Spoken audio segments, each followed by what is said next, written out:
High, hello everyone. আজ আমরা response of A damped single degree of freedom system under pulse excitation এটা আলোচনা করব। এরপর আরো দুইটা বিষয় আলোচনা করব। সেই দুইটা হলো শক এক্সপেক্ট্রা এবং রেসপন্স আন্ডার ব্লাস্ট লোড। তো আমরা এই তিনটা টপিক আজকে কভার করব। প্রথমেই আমরা আলোচনা করতে চাই response of A damped single degree of freedom system under pulse excitation. তো লাস্ট ক্লাসে আমরা ইউনিট ইম্পালসের আন্ডারে স্ট্রাকচারের রেসপন্স দেখেছি। তো সেরকমই যদি একটা ইম্পালসিভ ফোর্স আমরা নেই, আসলে যেটা এটা আসলে ব্লাস্ট রেসপন্স থেকে ব্লাস্ট জেনারেটেড পালস বলবো আমরা, এরকম একটা রেসপন্স ফিগারে যেটা দেখানো হচ্ছে, এরকম একটা লোডিং কার্ভকে আমরা আসলে পালস এক্সাইটেশন বলতে পারি, যেটা আসলে যে বোম ব্লাস্টিং বা যে কোনো ব্লাস্টের মাধ্যমে আমরা প্রডিউস করতে পারি। তো এখানে প্রথমে আমরা এটা আলোচনা করতে চাই, আমি এখানে একটু পড়ে যাব। An example of pulse excitation generated from blast load is shown below. Clearly it has two phases. The first phase is non-zero, which contains a positive region and a negative region, and the second phase is the simply zero after the first phase is over.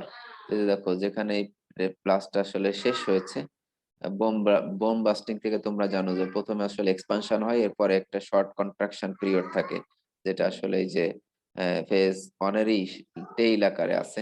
তো এই ধরনের যদি কোনো pulse excitation থাকে, short পিরিয়ডের জন্য যে load গুলো অ্যাপ্লাই করা হয়, সেই ধরনের এক্সাইটেশনের আন্ডারে আমাদের আহ, আহ, কোনো একটা damped single degree of freedom সিস্টেমের রেসপন্স কি হয় সেটা আমরা আলোচনা করতে চাই। তো খেয়াল করে দেখো এখানে আমাদের আলোচনা কি। তাহলে যেহেতু এই পয়েন্টে গিয়ে যে ফেজ ওয়ানের শেষে যে তোমার লোডটা আর থাকছে না, জিরো হয়ে যাচ্ছে, তাহলে এইটার পরে যে রেসপন্সটা হবে সেটা হবে কিন্তু ফ্রি ভাইব্রেশন। দেখো খেয়াল করে, তাহলে এই ফেজ ওয়ানে আমার হবে আসলে ফোর্সড ভাইব্রেশন, যেহেতু ফোর্স আছে এখানে।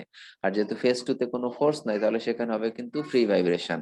আর এই ফ্রি ভাইব্রেশনের ইনিশিয়াল কন্ডিশন হবে এই যে ফোর্সড ভাইব্রেশনের শেষ যে স্টেট গুলো সেইগুলো। Because the phase 1 of such pulses only lasts for a very short period of time, the steady state solution cannot be fully reached in most cases. তো এটার আসলে আমরা জানি যে ফোর্সড ভাইব্রেশনে দুইটা ফেজ থাকে, দুইটা কম্পোনেন্ট থাকে, একটা হচ্ছে ট্রানজিয়েন্ট রেসপন্স আর একটা হচ্ছে স্টেডি স্টেট রেসপন্স। তো এই ফোর্সড ভাইব্রেশনটা যদি লং হয় তাহলে স্টেডি স্টেট রেসপন্সই সাস্টেইন করে, ট্রানজিয়েন্ট রেসপন্সটা ডিমিনিশ হয়ে যায়। কিন্তু এখানে আমাদের পালস এক্সাইটেশনটা এটা আসবে কিন্তু ভেরি শর্ট পিরিয়ডের জন্য। তাহলে এটার আসলে ওই স্টেডি স্টেট রেসপন্স ডেভেলপ করার মতো পর্যাপ্ত টাইম এটা পাবে না, বরং এখানে ট্রানজিয়েন্ট রেসপন্স যেটা যে শর্ট টাইমের মধ্যে যেটা ডেভেলপ করবে সেটা থাকবে এবং তারপরে ফ্রি ভাইব্রেশনটা থাকবে। We have to consider transient response in the case of pulse excitations.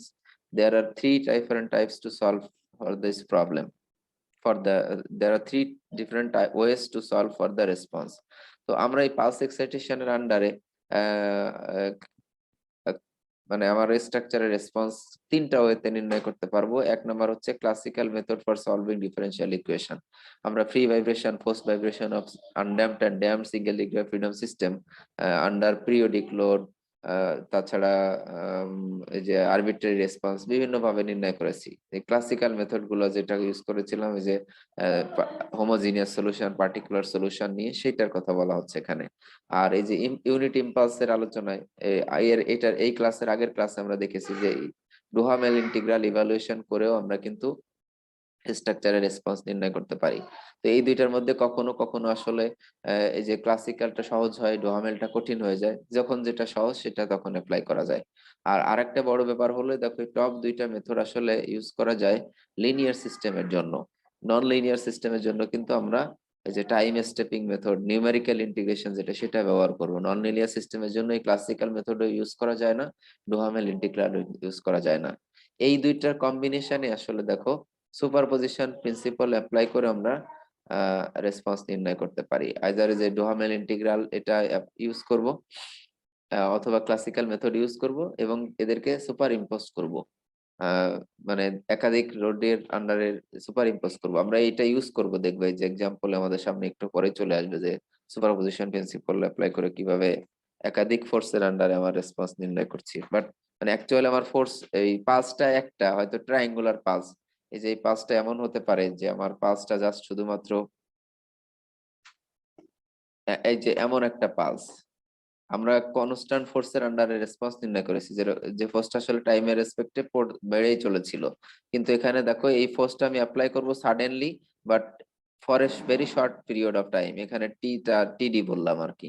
অথবা একটা ট্রায়াঙ্গুলার পালস আমি এভাবে অ্যাপ্লাই করতে পারি, যে আমি সাডেনলি একটা ট্রায়াঙ্গেলের মতো এরকম একটা পালস অ্যাপ্লাই করব, পি নট হাইটে উঠে আবার জিরো টাইমে চলে আসবো, এই টাইমটা যেটা নিলাম সেটা ধরলাম টিডি। অথবা এরকম একটা semi semi sine curve pulse নিলাম, সেটাও নিতে পারি আমি, সেমি সাইনুসয়েডাল কার্ভ এর পালস নিলাম, যার হাইট থাকলো আর ভেরি শর্ট টাইমের জন্য এটা অ্যাপ্লাই করা হলো। তো এরকম এইগুলোই হচ্ছে আমার ইউনিট ইম্পালস, যে ফোর্সটা আসলে এরকম আনলিমিটেড টাইমের জন্য অ্যাপ্লাইড হচ্ছে না, বাট ভেরি শর্ট পিরিয়ডের জন্য একটা সাডেন ফোর্স অ্যাপ্লাই করা হচ্ছে, যেটা আসলে ইম্পালসের মতোই।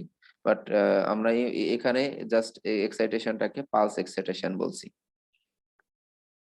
Using classical method to solve for the response usually requires the shape of the excitation needs to conform to certain forms that have known solutions such as constant, linear or sinusoids. তো classical method use করতে হলে আমাকে যে ফোর্সটা সেই ফোর্সের equation জানা থাকতে হবে এক কথায়, যে এটা কনস্ট্যান্ট ফোর্স নাকি লিনিয়ার ফোর্স নাকি লিনিয়ার র্যাম ফোর্স নাকি সাইনুসয়েডাল ফোর্স, সেরকম ইকুয়েশন জানা থাকতে হবে যদি ক্লাসিক্যাল মেথড ইউজ করতে চাই। আর যদি আরবিট্রারি ফোর্স হয় তাহলে আমরা দেখেছি যে সেক্ষেত্রে ডুহামেল ইন্টিগ্রালটাই মোর ইজি হয় ইউজ করাটা। তাহলে ডুহামেল ইন্টিগ্রাল, এইটাও বেসিক্যালি ডুহামেল ইন্টিগ্রালেও আমাদের অনেক সময় এই যে ইকুয়েশন জানা থাকলে ইন্টিগ্রেশন করাটা সহজ হয়। সো দেখো ক্লাসিক্যাল মেথডের যেহেতু এই যে লিমিটেশনস আছে, যে ইকুয়েশন গুলো জানা থাকতে হবে, Duhamel's integral and the superposition principles are usually widely used. The figure below illustrates how to apply superposition principle in solving for the problem with some common pulse excitations. তো এখানে দেখো এই ফিগারটাতে যে এক্সপ্লেন করা হচ্ছে কয়েকটা পালস এক্সাইটেশন।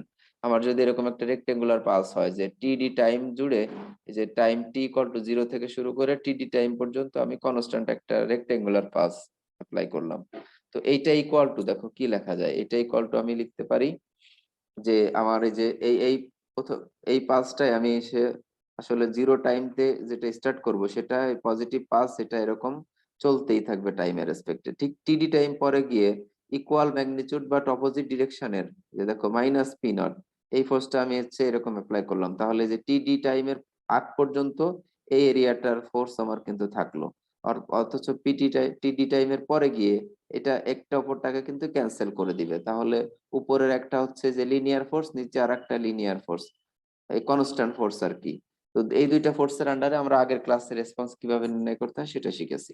তাহলে এখানে আমি জাস্ট এই দুইটার সুপারপজিশন করব, এবং যেহেতু সিস্টেম লিনিয়ার আমি সুপারপজিশন কিন্তু করতে পারবো, যদি নন লিনিয়ার সিস্টেম হয় সুপারপজিশন প্রিন্সিপাল অ্যাপ্লাই করা যাবে না।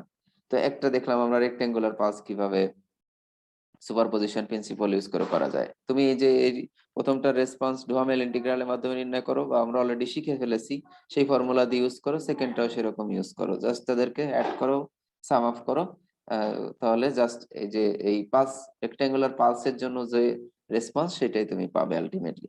অনুরূপভাবে বি ফিগারে দেখানো হচ্ছে একটা half sinusoidal curve, half sine wave. তো এই হাফ সাইন ওয়েভের ইকুয়েশন এই যে দেওয়া আছে, এখন আমি কি করলাম দেখো P one equal to P naught sine omega T লিখলাম, অথচ এই যে টিডি টাইম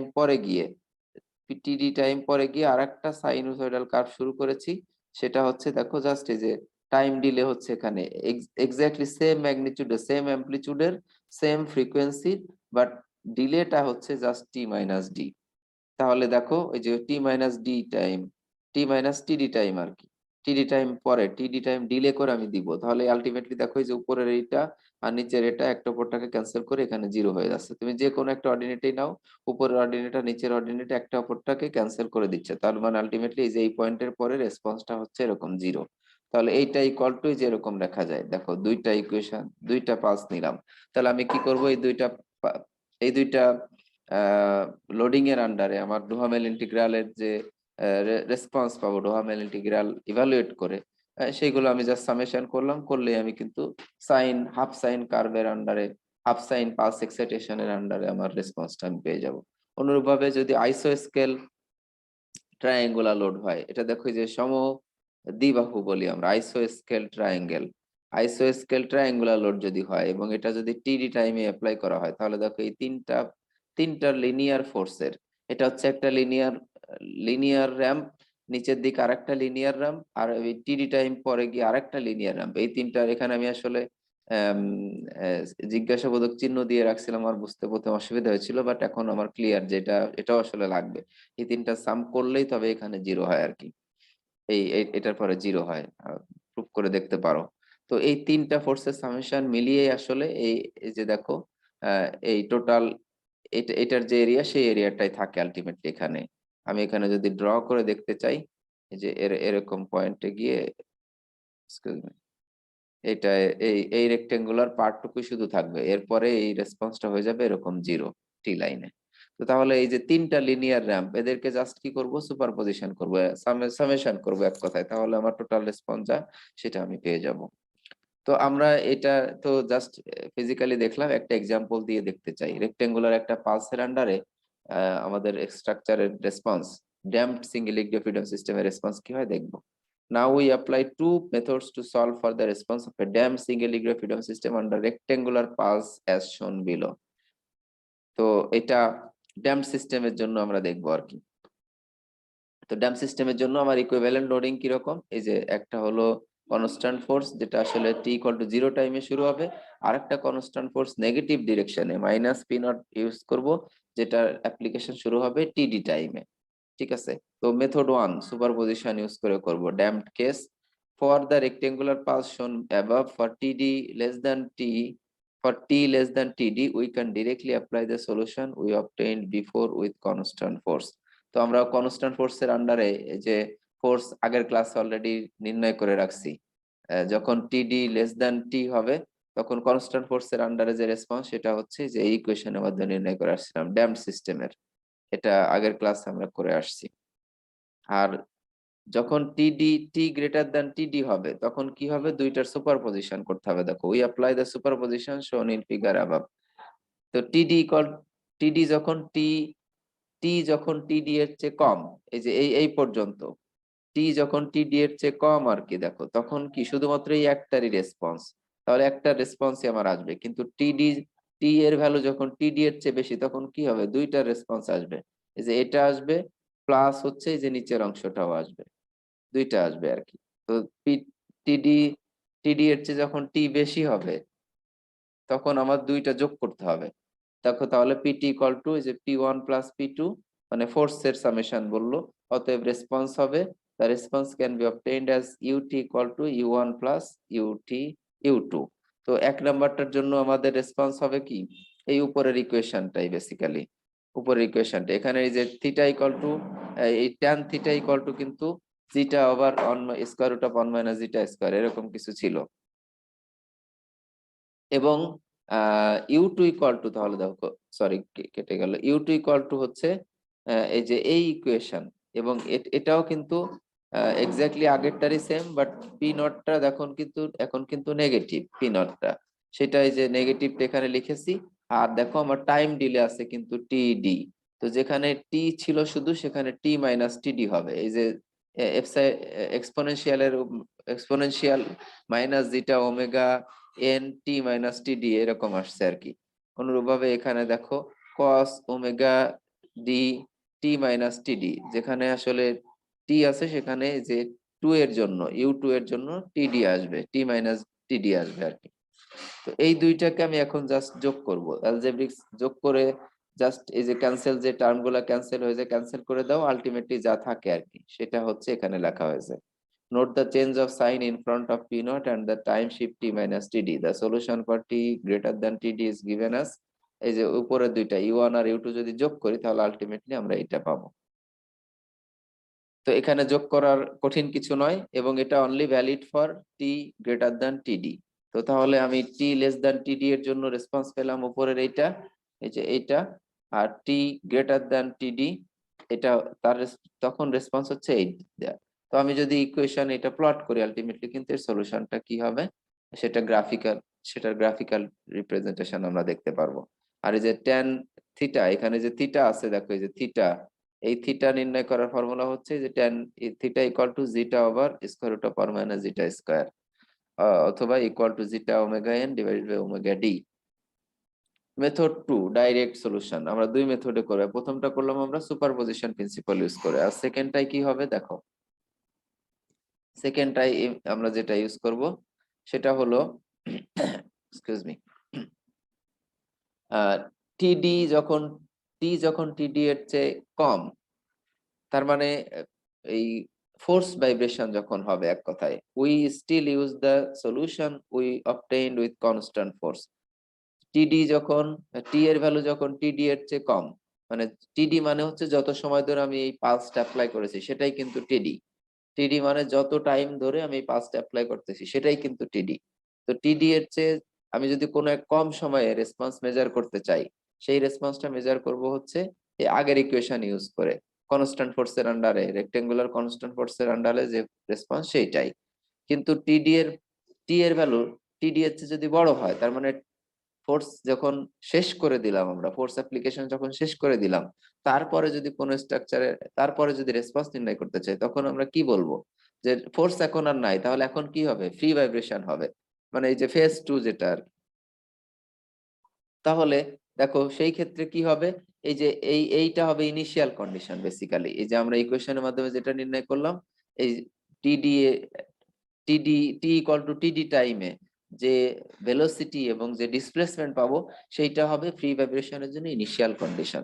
এই তো তাহলে দেখো for T less than or equal to টিডি, আমরা এই যে কনস্ট্যান্ট ফোর্সের জন্য যে রেসপন্স সেটাই ইউজ করব। But for T greater than TD we extract the displacement UTD and velocity utd at time t equal to td to be the initial conditions for phase 2 free vibration. Phase 2 তে free vibration হবে, সেই free ভাইব্রেশনের initial condition কি কি হবে, এই যে টি equal two টিডি তে আমি এই যে এইটা থেকে যে রেসপন্সটা পাবো, ডিসপ্লেসমেন্ট এবং ভেলোসিটি যেটা পাবো, সেটাই হবে আমার ফ্রি ভাইব্রেশন এট ফেজ 2 এর initial condition. Apply the free vibration response of the damped system equal to, যে ড্যাম্প সিস্টেমের জন্য ফ্রি ভাইব্রেশন রেসপন্স নির্ণয়ের ফর্মুলা কি, E minus zeta omega N T times হচ্ছে A sine omega DT plus B cos omega DT. আমরা যে homogeneous solution যেটা লিখেছিলাম মনে করে দেখো, replacing the initial conditions and recognizing that time t is shifted for td units, the zero time to apply this free vibration response formula simply is t equal to td. Now we have the solution rewritten as এই যে এই যে free vibration response, এখানে এই যে এ আর B যদি আমি এখন ইভালুয়েট করি, এই যে এটাকে ডিফারেন্সিয়েশন করে তুমি ডিসপ্লেসমেন্ট নিয়ে আসো, তারপরে তার ইনিশিয়াল কন্ডিশন গুলো লেখো। এখানে আমরা আলটিমেটলি যে এইটা পেয়েছিলাম আর কি, শুধুমাত্র এখানে কন্ডিশন হচ্ছে দেখো টি এর জায়গায় টি মাইনাস টিডি লিখবো, কারণ আমার এই ফ্রি ভাইব্রেশনটা ঘটতেছে কিন্তু টি টাইমে নয়, বরং টি মাইনাস টিডি টাইমের থেকে, যে কারণে শুধুমাত্র যে ফ্রি ভাইব্রেশন রেসপন্সের টি এর জায়গায় শুধুমাত্র টি মাইনাস টিডি লিখবো আর কি, এই আর কিচ্ছু না। তো এটাই ছিল আমার ফ্রি ভাইব্রেশন রেসপন্স, যেখানে এই যে ইউ নট এবং ইউ ডট নট, এই দুইটা হচ্ছে initial displacement and initial velocity, যেটা নির্ণয় করব কোথায়, এই যে টি ইকুয়াল টু টিডি টাইমে এই ইকুয়েশন থেকে, এই যে এই ইকুয়েশন থেকে টি ইকুয়াল টু টিডি বসাবো, যত আসবে সেইটাই হবে আমার ইউ নট এর ভ্যালু। আর এটাকে একবার ডিফারেন্সিয়েশন করলে ইউ ডট টি পাবো, সেখানে আমি টি ইকুয়াল টু টিডি বসালে যা পাবো সেইটাই হবে আমার ইউ নট এর ভ্যালু। এইভাবে এখান থেকে নির্ণয় করে নিয়ে আসতে হবে। এই যে দেখো ইউ উইথ ইউ নট, এখানে যে ইউ নটটা বসাবো সেটা হবে এইটা, এবং ইউ ডট নট এই যে এখানে দেখো এই যে টি ইকুয়াল টু টিডি বসানোর পরে যেটা আসছে সেইটা, তাহলে এখানে ইউ নট ইকুয়াল টু এই যে এইটা, are you dot not equal two যেটা সেটা বসাতে হবে এটা। এটা কমপ্লেক্স একটা ইকুয়েশন হয়ে যায়, বাট তুমি এটা ইনসার্ট করার পরে, প্লাগ ইন করার পরে যদি সিম্পলিফাই করো, তাহলে আলটিমেটলি দেখো আমরা সেম ইকুয়েশন পাবো, হচ্ছে আগেরটায় যা পেলাম ঠিক তাই, এই যে এইটা পাবো যদি আমরা প্লাগ ইন করার পরে সামেশন করি, আলটিমেটলি আমি যে এইটা পেবো, এইটা আমাকে পেতে হবে, দেখবা খেয়াল করে। এইটা চলে আসবে। এইটা এখানে সেটাই বলা হচ্ছে, দেখো, one substitute into UT it will show as the same solution as other method. আমরা যে প্রথম মেথডে সুপারপজিশন প্রিন্সিপাল ইউজ করে করলাম, একই পাবো। আমরা এখন একটা এক্সাম্পল দেখতে চাই, এই পালস এক্সাইটেশনেরই একটা লিফট দিয়ে এক্সাম্পল বলা আছে এখানে। আমি একটু পড়বো প্রবলেমটা। The figure below shows an elevator mass M driven by a spring stiffness K with constant velocity V. এই যে দেখো, এই লিফটের মাস আছে এম, তো তার এখানে একটা স্প্রিং আছে, যেখানে আসলে স্প্রিং দেখানো, এই ফিগারে হয়তো এত ক্লিয়ারলি বোঝা যাচ্ছে না, এখানে একটা স্প্রিং দেখানো আছে। এই স্প্রিং এর উপরে এখানে যে ভেলোসিটি দিয়ে এটা এই রোপটা টানতেছে, আসলে সেই ভেলোসিটিটা হচ্ছে ভি। তাহলে এখানে কনস্ট্যান্ট ভেলোসিটি, আবার এখানে বলা হচ্ছে কনস্ট্যান্ট ভেলোসিটি। তাহলে ডিসপ্লেসমেন্ট ইকুয়াল টু কনস্ট্যান্ট ভেলোসিটির ক্ষেত্রে আমরা জানি ইউ ইকুয়াল টু ভিটি, আর যদি অ্যাক্সিলারেশন থাকে তখন ভি প্লাস ইউএটি, এটা হয় তোমরা জানো ফিজিক্স থেকে। তাহলে এখানে কি করতে হবে? Please establish the equation of motion for the elevator in terms of its absolute displacement UT. 2. If the elevator starts from rest, please write down the solution for ut. তার মানে ইকুয়েশন অফ মোশন এস্টাবলিশ করতে হবে, plus এটার সলিউশনের ইকুয়েশনও লিখতে হবে। Condition হচ্ছে at rest initial condition থেকে যাত্রা শুরু করে। তো এইটার আমরা যদি ইকুইলিব্রিয়াম ফ্রি বডি ডায়াগ্রাম দেখাই, তাহলে দেখো কে এই এই যে উপরের যে রোপ, যেহেতু এখানে স্প্রিং আছে, উপরের রোপ একটা সার্টেন ভেলোসিটিতে যাচ্ছে, আর নিচের মাসটা একটা ডিসপ্লেসমেন্ট অতিক্রম করবে আর কি। তাহলে এখানে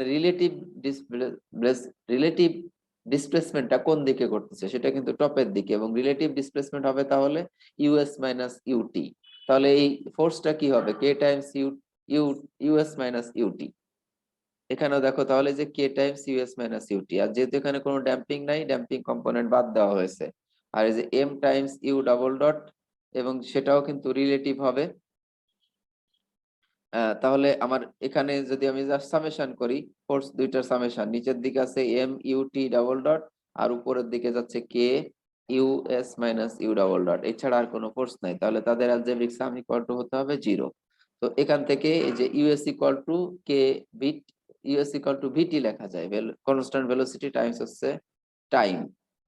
তো সেটা এখানে লেখা হলো। আলটিমেটলি দেখো, M U double dot plus K UT equal to, তাহলে কে টাইমস ইউএস লেখা যায়, আর ইউএস ইকুয়াল টু যে কে ভি ভিটি লেখা যায়, যেটা আসলে কে ভি টাইমস টি। তো কে ভি কেটা দেখো কনস্ট্যান্ট ভেলোসিটি বলা হচ্ছে, যে কনস্ট্যান্ট ভেলোসিটি বলা হচ্ছে, তার মানে কে ভি কিন্তু কনস্ট্যান্ট, টাইমের রেসপেক্টে ফোর্সটা বেড়ে যাচ্ছে। তাহলে এটা এরকম একটা লিনিয়ার র্যাম্প লোডিং হয় কিনা ডান পাশের এই অংশটুকু, যেটার এই যে স্লোপটা হচ্ছে কে ভি, এই স্লোপটা হলো কে ভি, আর এই টাইমের রেসপেক্টে এটা বেড়ে চলেছে এরকম। তাহলে এটা কি লিনিয়ার র্যাম্প লোডিং হচ্ছে, লিনিয়ার র্যাম্প লোডিং। এবং এইটা রেসপন্স তাহলে আমি ডুহামেল ইন্টিগ্রালে এই লিনিয়ার র্যাম্প লোডিং এর আন্ডারে যে রেসপন্স হয়, সেটা নিয়ে করলেই কিন্তু আমার হয়ে যাবে। আমরা তাহলে যে ক্লাসিক্যাল মেথড এটা সলিউশন করার চেষ্টা করব। এইটাই হচ্ছে আমার ইকুয়েশন অফ মোশন, এই যে এটাই হচ্ছে ইকুয়েশন অফ মোশন, ঠিক আছে? এখন এইটার সলিউশন আমরা করব। 1 নাম্বার আমরা পেয়ে গেলাম যে establish the equation of motion for the elevator in terms of absolute displacement UT. তো আমরা সেই অ্যাবসোলুট ডিসপ্লেসমেন্ট ইউটি এর রেসপেক্টে এটার ইকুয়েশন অফ মোশন পেয়ে গেছি। এখন সেকেন্ড প্রবলেমে যা বলা হচ্ছে যে please write down the solution for UT, তো সেইটা আমরা এখন পেতে চাই। তো তার জন্য দেখো যে লিনিয়ার র্যাম্প লোডিং যেহেতু অ্যাপ্লাই করা হচ্ছে, তাহলে লিনিয়ার র্যাম্পে ডোহামেল ইন্টিগ্রালের মাধ্যমে আমরা যেটা পেয়েছিলাম সেটা যেমন লিখতে পারি, আর ক্লাসিক্যাল মেথড এটা সমাধান করতে পারি। তো এখানে আমি যে ডান পাশে ডুহামেল ইন্টিগ্রালের মাধ্যমে সমাধান করে দেখিয়েছি, আর বাম পাশে এখানে ক্লাসিক্যাল ওয়েতে সমাধান করা আছে। তো এখানে দেখো ইকুয়েশন অফ মোশনটাকে আমরা এই যে এরকম আবার এখানে একটু লিখে নিলাম, এইটাই এখানে লিখেছি। আর তোমরা জানো যে K equal to M omega N square, তাহলে আমি যদি ওমেগা এন স্কোয়ার দিয়ে লিখতে চাই, মাস এবং স্টিফনেস টার্মটা বাদ দেব, তাহলে এরকম আসে। তো এটা হচ্ছে এটা হলো একটা non homogeneous equation, differential equation, যার সলিউশনের মধ্যে তাহলে হোমোজিনিয়াস কম্পোনেন্ট থাকবে এই যে এইটা, প্লাস হচ্ছে পার্টিকুলার সলিউশনে থাকবে যেটা হলো এই যে এইটা কিন্তু পার্টিকুলার সলিউশন। দেখো কারণ হলো তুমি যদি ভিটি ইকুয়াল টু ভিটি ভিটিটা যদি এই যে ওই ইকুয়েশন অফ মোশন এখানে ইনসার্ট করো, তাহলে দেখো ইকুয়েশনটা ট্রু হতে হয়। ভিটি এটা হচ্ছে আমার কি force, P equal to VT. এই যে দেখো P not divided by K equal to তাহলে কত হবে, কে ভিটি ডিভাইডেড বাই কে, তার মানে equal to VT. Particular solution force যা তাই তোমার চলে আসতেছে, যে ফোর্স ইকুয়াল টু কিন্তু কে ভিটি। তো আলটিমেটলি দেখো এই যে পার্টিকুলার সলিউশন হচ্ছে ভিটি, আর হোমোজিনিয়াস সলিউশন হচ্ছে যে cos omega N plus omega N T plus B sine omega N T. তো এখানে আমি যদি এখন ইনিশিয়াল কন্ডিশন অ্যাপ্লাই করি, যেহেতু বলাই হচ্ছে যে অ্যাট রেস্ট ইনিশিয়াল কন্ডিশন, দেখো খেয়াল করে এখানে বলাই হলো যে স্টার্টস ফ্রম রেস্ট, তাহলে অ্যাট রেস্ট ইনিশিয়াল কন্ডিশন তার মানে U dot U not equal to zero হবে, আবার U not dot equal to কিন্তু জিরো হবে। তো দুইটাই যদি বসাই তাহলে দেখো এর কনস্ট্যান্ট এর ভ্যালু জিরো, আর বি এর ভ্যালু পেয়ে গেলাম মাইনাস বি বাই টি। তো এই দুইটা কনস্ট্যান্টের ভ্যালু এখন যদি তুমি এই ইকুয়েশন এর সলিউশনে বসাই দাও, তাহলে ইউটি ইকুয়াল টু এই যে দেখো VT minus V over omega N sine omega T পেয়ে গেলাম। এইটাই হচ্ছে আমার সলিউশন। আর এটাকে এই সি ইকুয়েশনকে আমরা একটু রিরাইট করে এরকম লিখতে পারি, দেখো ভি ওভার টি এন দ্বারা ভাগ করে দাও, both side K V over T N দ্বারা ভাগ করে দিলে এরকম আসে। আবার আমরা জানি যে omega N equal to 2 pi by T N. তো এইটারও এখানে ইউজ করা হয়েছে আর কি আলটিমেটলি, ঠিক আছে। তো তাহলে ওমেগা এন ইকুয়াল টু যে 2 পাই বাই টি এন তাহলে লেখা যায়, এই যে omega N equal to 2 pi by T N এটা লিখলাম। এখন এটা যদি আমরা এই যে T N by T divided by T N X অ্যাক্সিসে রেখে ওয়াই অ্যাক্সিসে যদি এই যে এইটা প্লট করি, এটা রাখলাম ওয়াই অ্যাক্সিসে আর এক্স অ্যাক্সিসে রাখবো হচ্ছে টি ডিভাইডেড বাই টি এন, তাহলে দেখো আমাদের এই যে লিনিয়ার র্যাম্প লোডিং এর কনস্ট্যান্ট ফোর্স ছিল এরকম, আর স্ট্রাকচারের রেসপন্সটা হয় হচ্ছে এই যে এরকম, দেখো একটু সাইনোসয়েডাল কার্ভ টাইপের আসে।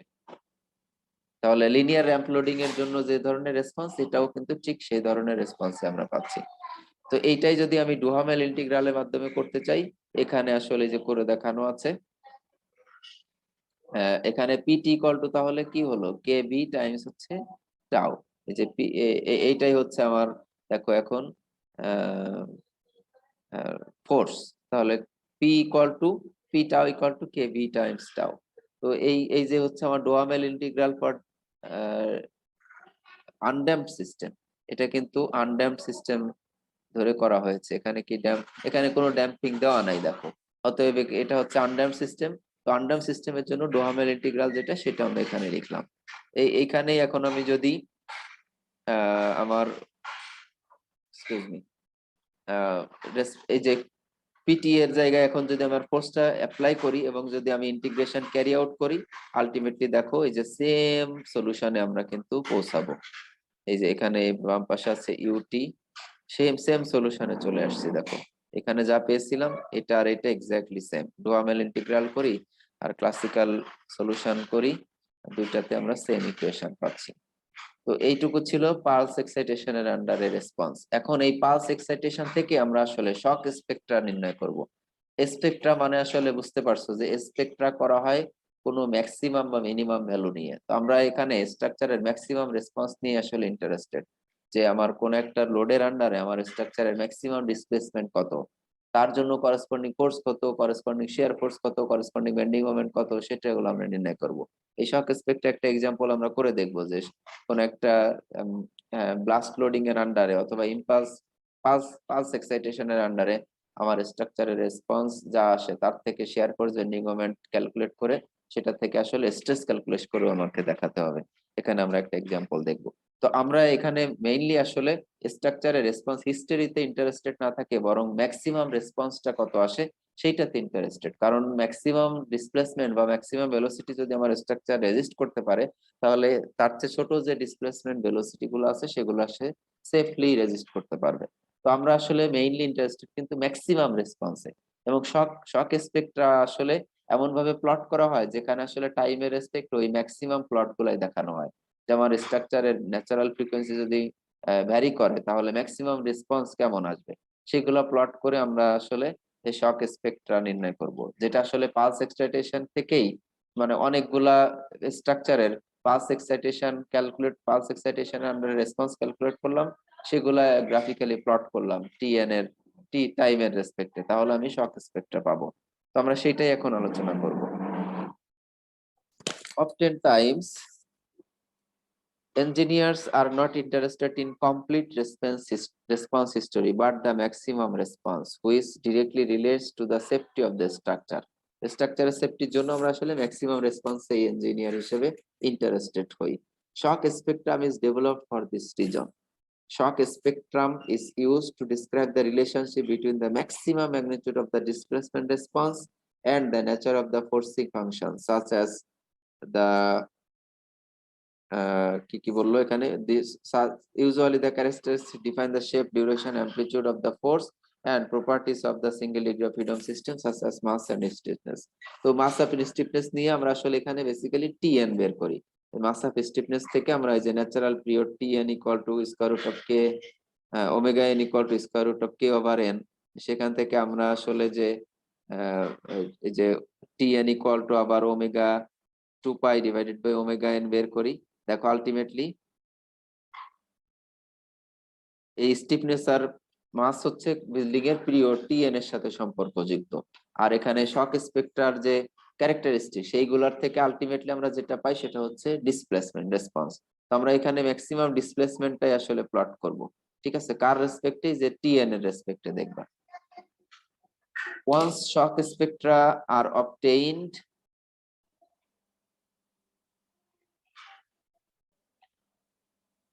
come on. Once shock spectra are obtained, we can evaluate the maximum displacement response without calculating the entire response history. তো আমরা আসলে এই শক স্পেক্ট্রার সাহায্য নিয়ে দেখবা মানে একটা ফিগার ড্র করে ফেলবো, যেই ফিগারের হেল্প নিয়ে খুব সহজেই আমরা ম্যাক্সিমাম ডিসপ্লেসমেন্ট, ম্যাক্সিমাম ভেলোসিটি এগুলো নির্ণয় করতে পারবো। তো আমরা আসলে ভেলোসিটি তো ইন্টারেস্টেড হই না, ম্যাক্সিমাম ডিসপ্লেসমেন্টে ইন্টারেস্ট হই, যেটাই আমরা নির্ণয় করতে চাই। তো এইটা নির্ণয় করার জন্য, শক স্পেক্ট্রা ডেভেলপ করার জন্য এগেইন আমরা এই যে রেক্টেঙ্গুলার পালস ইউজ করব। Let us use the rectangular pulse to illustrate how to obtain shock spectrum. Shock spectrum আমরা কিভাবে পেতে পারি? A damped single degree of freedom system is under the excitation of a rectangular pulse as shown below. Damped system, damped single degree of freedom system, যেটা আসলে এই যে টিডি এর আন্ডারে আছে। তো আমরা একটু আগেই কিন্তু নির্ণয় করে আসছি যে যখন এটার আন্ডারে রেসপন্সটা কি হবে, দুইটা ভাগে হবে। যখন টি ইজ লেস দ্যান টিডি তখন কিন্তু রেসপন্স হচ্ছে এই যে এইটা, যেখানে tan theta equal to zeta over square root of 1 minus zeta square. আর যখন টি ইজ গ্রেটার দ্যান টিডি তখন কিন্তু আমরা এই যে এইটা অলরেডি নির্ণয় করে আসছি, রেসপন্সটা হচ্ছে এই যে এইটা। তো যদি আনড্যাম্পড সিস্টেম হয় তাহলে জিটা টার্মগুলো সব জিরো হয়ে যাবে। দেখো জিটা ইকুয়াল টু জিরো, তার মানে যে এফ এক্সপোনেনশিয়াল যে টার্মগুলো আছে সবগুলা কি হয়ে যাবে, জিরো। আর তখন ফর টিডি ইকুয়াল টু টি নট, এইটা দেখো এই যে কি কোন যে এখান থেকে এখানে যে আসে, এখান থেকে এখানে যে আসে, এই যে জিটা টার্মটা এইটুকু যদি জিরো হয়ে যায় তাহলে epsilon zero, sorry exponential zero মানে কিন্তু এটা হচ্ছে ওয়ান। আর এই যে এখানে জিরো হয়ে যাওয়া মানে আলটিমেটলি এই ভ্যালুটাও কিন্তু ওয়ান, এটুকু ওয়ান। তাহলে থাকে কি P not divided by cos theta, P not divided by K, এই যে এটা এখানে আসে, এই ওয়ান থাকলো, আর এখানে আসলে এই যে কস ওমেগা ওমেগা ডি হয়ে যায় আবার ওমেগা এন। আমরা জানি যে omega D is equal to, sorry omega N is equal to omega D square root of 1 minus zeta. তো তাহলে জিটা যখন জিটা স্কয়ার আর কি, জিটা যখন জিরো হয়ে যায় তখন ওমেগা এন আর ওমেগা ডি কিন্তু ইকুয়াল হয়। তাহলে এখানে ওমেগা ডি এর জায়গায় আমরা তখন ওমেগা এন লিখতে পারি। এটা হচ্ছে দেখো আনড্যাম্পড কেসের জন্য। অনুরূপভাবে এই সেকেন্ড ইকুয়েশন থেকে আমরা এই যে এটা পেতে পারি। দেখো জিটা টার্ম গুলো আসলে মানে এক্সপোনেনশিয়াল আকারে জিটা থাকলে সেটা ওয়ান হয়ে যাচ্ছে, বাকিগুলো এই যে এখানে ক্যান্সেল হয়ে আলটিমেটলি এই যে এই অংশটুকু থাকছে। তো দেখো এখান থেকে আমরা কিভাবে স্পেকট্রাম, শক স্পেকট্রামটা নির্ণয় করে নিতে পারবো। The response of the undamped single degree of freedom system varies with the duration TD of the pulse. তো এই রেসপন্স, এটা দেখো টিডি এর সাথে আসলে সম্পর্কযুক্ত অনেক। টিডি এর চেয়ে যদি টিটা, মানে আমি যদি ফেজ ওয়ানে থাকি, যে টিডি এর চেয়ে টাইম যদি কম হয় তার মানে ফেজ ওয়ান বলবো, লোডিং ফেজ, এক কথায় ফোর্সড ভাইব্রেশন ফেজ, বিভিন্ন ভাবে আমরা বলতে পারি। আর হচ্ছে যখন টি ইজ গ্রেটার দ্যান টিডি, মানে T four up free vibration response, যেটা ফেজ 2 যেটা, সেই রেসপন্সটা যদি আমরা নির্ণয় করতে চাই, তাহলে এই যে যে দুইটা ইকুয়েশন প্রেজেন্ট করা হলো, এই দুইটা ইকুয়েশনের মাধ্যমে নির্ণয় করব। তো এখানে ক্লিয়ারলি বোঝা যাচ্ছে যে দেখো আমার রেসপন্সটা আসলে কিন্তু টিডি এর উপরে নির্ভরশীল। The response of the undamped single degree of freedom system varies with the duration টিডি অফ দ্য পালস। টিডি যদি ভ্যারি করে, রেসপন্সটাও কিন্তু তোমার ভ্যারি করছে। The following plots show how the response relates to the duration. দেখো এখানে প্লট করা আছে। এই যে এখানে আসলে দেখো বিভিন্ন টিডি ওভার টিএন রেশিও, ডিফারেন্ট টিডি ওভার টিএন রেশিওর জন্য এখানে প্লট করা আছে।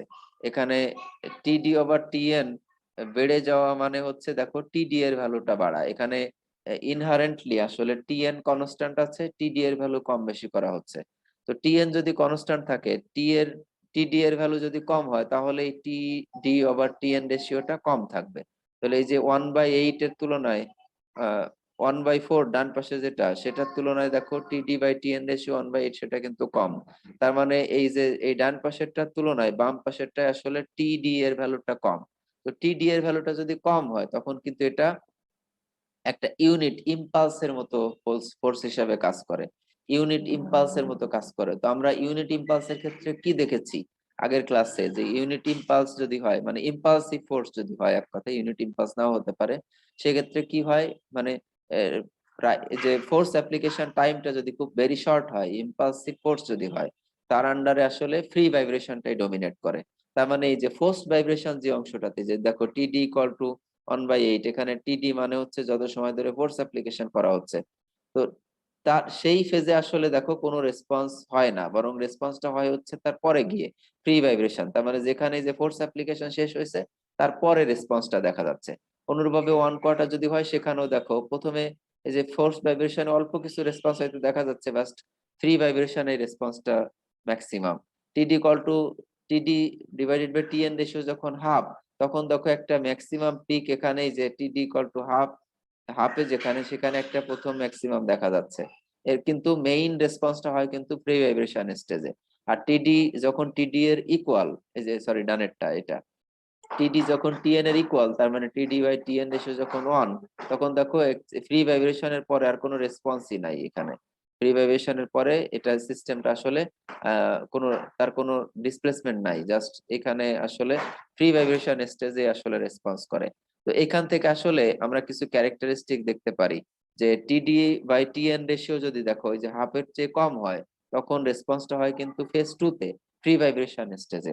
অথচ টিডি বাই টি এন রেশিও যদি হাফের চেয়ে বেশি হয়, তখন দেখো রেসপন্সটা হয় হচ্ছে এই মানে পোস্ট রেসপন্স এক কথায়।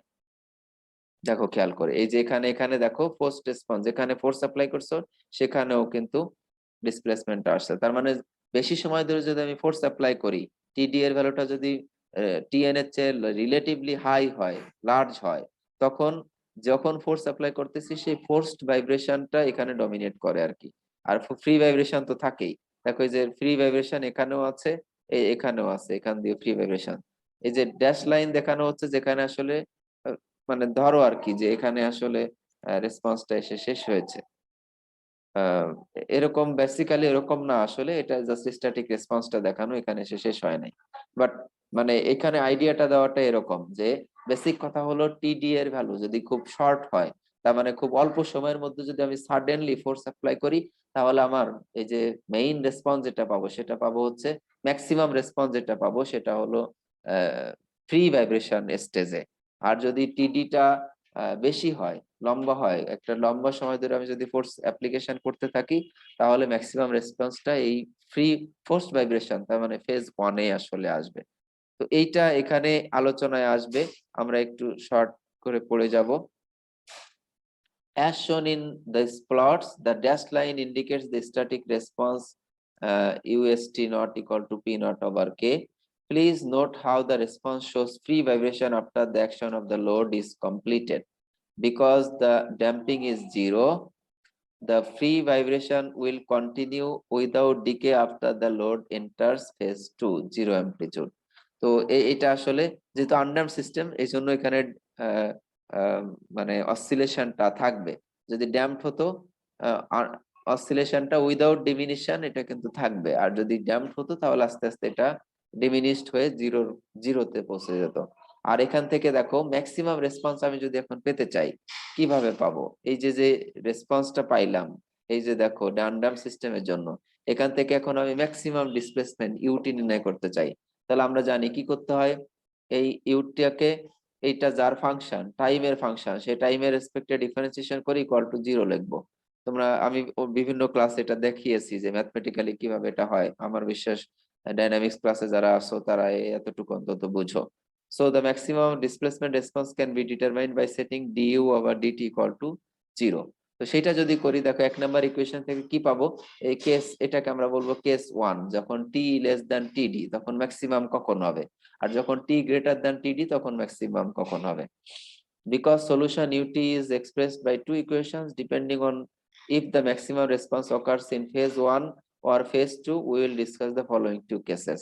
তো phase 1 মানে হচ্ছে দেখো এই যে t যেখানে less than td, তার মানে টাইমটা আমি এমন সময় রেসপন্স নির্ণয় করব যখন এই যে t টা হবে আমার td এর চেয়ে কম। তার মানে এটা আসলে বেসিক্যালি যে ম্যাক্সিমাম রেসপন্স যদি ফার্স্ট ফেজে অকার করতে চায় তাহলে এই কন্ডিশনটা কি হবে আমরা এখানে সেইটাই নির্ণয় করব। দেখো এই কেস 1 এ আসলে এমনটা নির্ণয় করব যে ফার্স্ট ফেজেই যদি আমার ম্যাক্সিমাম রেসপন্স অকার করতে হয় তাহলে শর্ত কি হবে, বেসিক্যালি সেই টাইমটা কতটুকু নিব বা এখানে টিডিটা কতটুকু হতে হবে, এইটা নির্ণয় করাটাই হচ্ছে এখানকার কাজ। তো এই টিডি যখন টি যখন টিডি এর চেয়ে কম দেখো তখন রেসপন্সটা হলো এই, তাকে ডিফারেন্সিয়েশন করো টি এর রেসপেক্টে, এই যে 1 তো 0 হয়ে যায়, আর মাইনাস কসকে করলে ওই যে প্লাস সাইন থিটা হয়, আবার ওমেগা এন সামনে চলে আসে। তোমরা ডিফারেন্সিয়েশনও জানো আমার বিশ্বাস, ইকুয়াল টু জিরো। তো এখানে সাইন জিরো এর মান কত হলে জিরো হয় আর কি, আমরা জানি সাইন 90 ডিগ্রি সাইন 0 ডিগ্রির মান জিরো, এই যে এন পাই এক কথায়। তো এন পাই তাহলে আলটিমেটলি যে এন এখানে আমরা এরকম লিখতে পারি যে sine omega N T equal to sine, এই যে এইটুকু তো কেটে আলটিমেটলি এই পুরাটুকু কেটে কিন্তু জিরো এর নিচে আসলে জিরো হয়ে যায়, তো সেটা আর লিখলাম না, এইটা ইকুয়াল টু লেখা যায় সাইন এন পাই, আমরা এইভাবে লিখতে পারি। তাহলে T omega N T equal to N pi, তার মানে T equal to N pi divided by omega N. তো এন ইজ এখানে ইন্টিজার, কিন্তু এন এর ভ্যালু যদি ইন্টিজার হয় তার মানে এন ইকুয়াল টু 1 2 3 4 5 এরকম ভাবে অ্যাপ্লাইড করা হবে। তাহলেই আমার এই কন্ডিশনটা আসলে স্যাটিসফাই করবে ম্যাক্সিমামের জন্য। তো N therefore time at maximum or minimum is t equal to, যে যখন ম্যাক্সিমাম রেসপন্সে পৌঁছাবে আর কি তখন কত টাইম লাগবে সেটা পৌঁছাতে, সেটা হচ্ছে n divided by n pi divided by omega n। আর ওমেগা n যেহেতু equal to 2 pi by tn, তাহলে আলটিমেটলি দেখো এই n pi over omega n কে n tn ওভার 2 লেখা যায়। তো n ইকুয়াল টু যদি আমি 1 বসাই তখন দেখো ম্যাক্সিমাম রেসপন্স ইকুয়াল টু আসে এই যে 2 পি নট ওভার কে, এইটাই হচ্ছে দেখো ম্যাক্সিমাম ভ্যালু। এবং যখন n ইকুয়াল টু 2 তখন হচ্ছে ম্যাক্সিমাম এই ভ্যালুটা দেখো মিনিমাম জিরো আর কি, বেসিক্যালি n ইকুয়াল টু যখন 2 তখন হচ্ছে জিরো। তো এখান থেকে আমরা আসলে কি কি নির্ণয় করতে পারবো যে দ্য সলিউশন শোস ইউটি, এখানে আসলে যা কিছু লেখা আছে আমি একটু সামারি করে আসলে বলতে চাই। এক কথা আলটিমেটলি দেখো এখানে আলোচনা করার পরে সর্বশেষ যেটা আসছে সেটা হচ্ছে এই টি ম্যাক্সটা ইকুয়াল টু হবে tn divided by 2 which must be less than td, অর্থাৎ td টা হতে হবে tn ডিভাইডেড বাই 2 এর চেয়ে বড় যদি ম্যাক্সিমাম রেসপন্স আমরা পেতে চাই। এই যে যে ম্যাক্সিমাম রেসপন্সটা, এই যে maximum response 2 P naught over কে, তার মানে এটা বেসিক্যালি লেখা যায় 2 টাইমস হচ্ছে ইউএসটি নট, ইউএস ইউএসটি বা ইউএস নট আর কি, স্ট্যাটিক রেসপন্স যেটা পি নট ওভার কে তার দ্বিগুণ হবে এক কথায়। তো এই দ্বিগুণ রেসপন্সটা আমি কোথায় পাবো বা কখন পাবো এটা ডিপেন্ড করে হচ্ছে টিডি বাই টিএন রেশিওর উপরে। তো টিডি বাই টিএন রেশিও যদি টিডিটা যদি টিডি বাই টিএন রেশিও যদি হাফের চেয়ে কম হয়, দ্যাট মিনস টিডিটা যদি টিএন বাই 2 এর চেয়ে কম হয়, তবে আমি এই ম্যাক্সিমাম রেসপন্সটা পাবো হচ্ছে ফেজ 2 তে। সো দেখো এখানে এখানকার কনক্লুশনটা হচ্ছে এরকম, আমি এই যে এইটুকু এতটুকু বোঝানোর জন্যই আমার কিন্তু আসলে বলা যে টিডি ডিভাইডেড বাই টিএন, এই যে এখানে হচ্ছে টিডি ডিভাইডেড বাই এটা হলো টিএন ইজ গ্রেটার দ্যান যদি হাফ হয়, হুইচ গিভস ম্যাক্সিমাম ডিসপ্লেসমেন্ট, এখানে ডিসপ্লেসমেন্ট আছে, ডিসপ্লেসমেন্ট ইন ফেজ 1। আর যদি টিডি ওভার টিএন এই রেশিওটা যদি লেস দ্যান হাফ হয়, তার মানে দেখো আমরা যে একটু আগে যে ফিগারগুলো দেখলাম সেখানেও পরিষ্কার স্পষ্ট যে আমার ম্যাক্সিমাম রেসপন্স কোথায় ঘটবে এবং সেটার ভ্যালুই বা কত হবে সেটাও আমরা নির্ণয় করব। তো টিডি টিডি ডিভাইডেড বাই টিএন রেশিও যদি হাফের চেয়ে কম হয়, তখন এই ম্যাক্সিমাম রেসপন্সটা হবে হচ্ছে ফেজ 2 তে আসলে। ঠিক আছে, তো ফেজ 2 তে যখন হবে তখন রেসপন্স হবে ওই যে এইটা 2 P not divided by K equal to 2 UST. আর যদি TD over TN greater than 2 হয়, তখন আমরা এই যে ফেজ 1 এ আসলে ম্যাক্সিমাম রেসপন্স হবে এবং এটা নির্ণয় করা যাবে এই ফর্মুলা দিয়ে, এই যে UTD equal to P not divided by K times 1 minus cos omega N T.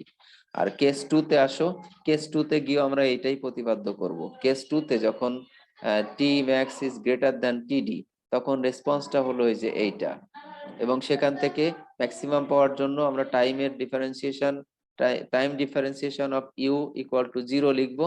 সেটা লিখলে দেখো, এবং আমরা আলটিমেটলি যে এইটা পাই, এবং এখানে আমরা ট্রিগোনোমেট্রিক আইডেন্টিটি অ্যাপ্লাই করব। ট্রিগোনোমেট্রিক আইডেন্টিটি অ্যাপ্লাই করার পরে আমরা পেলাম হচ্ছে এইটা, যেখান থেকে দেখো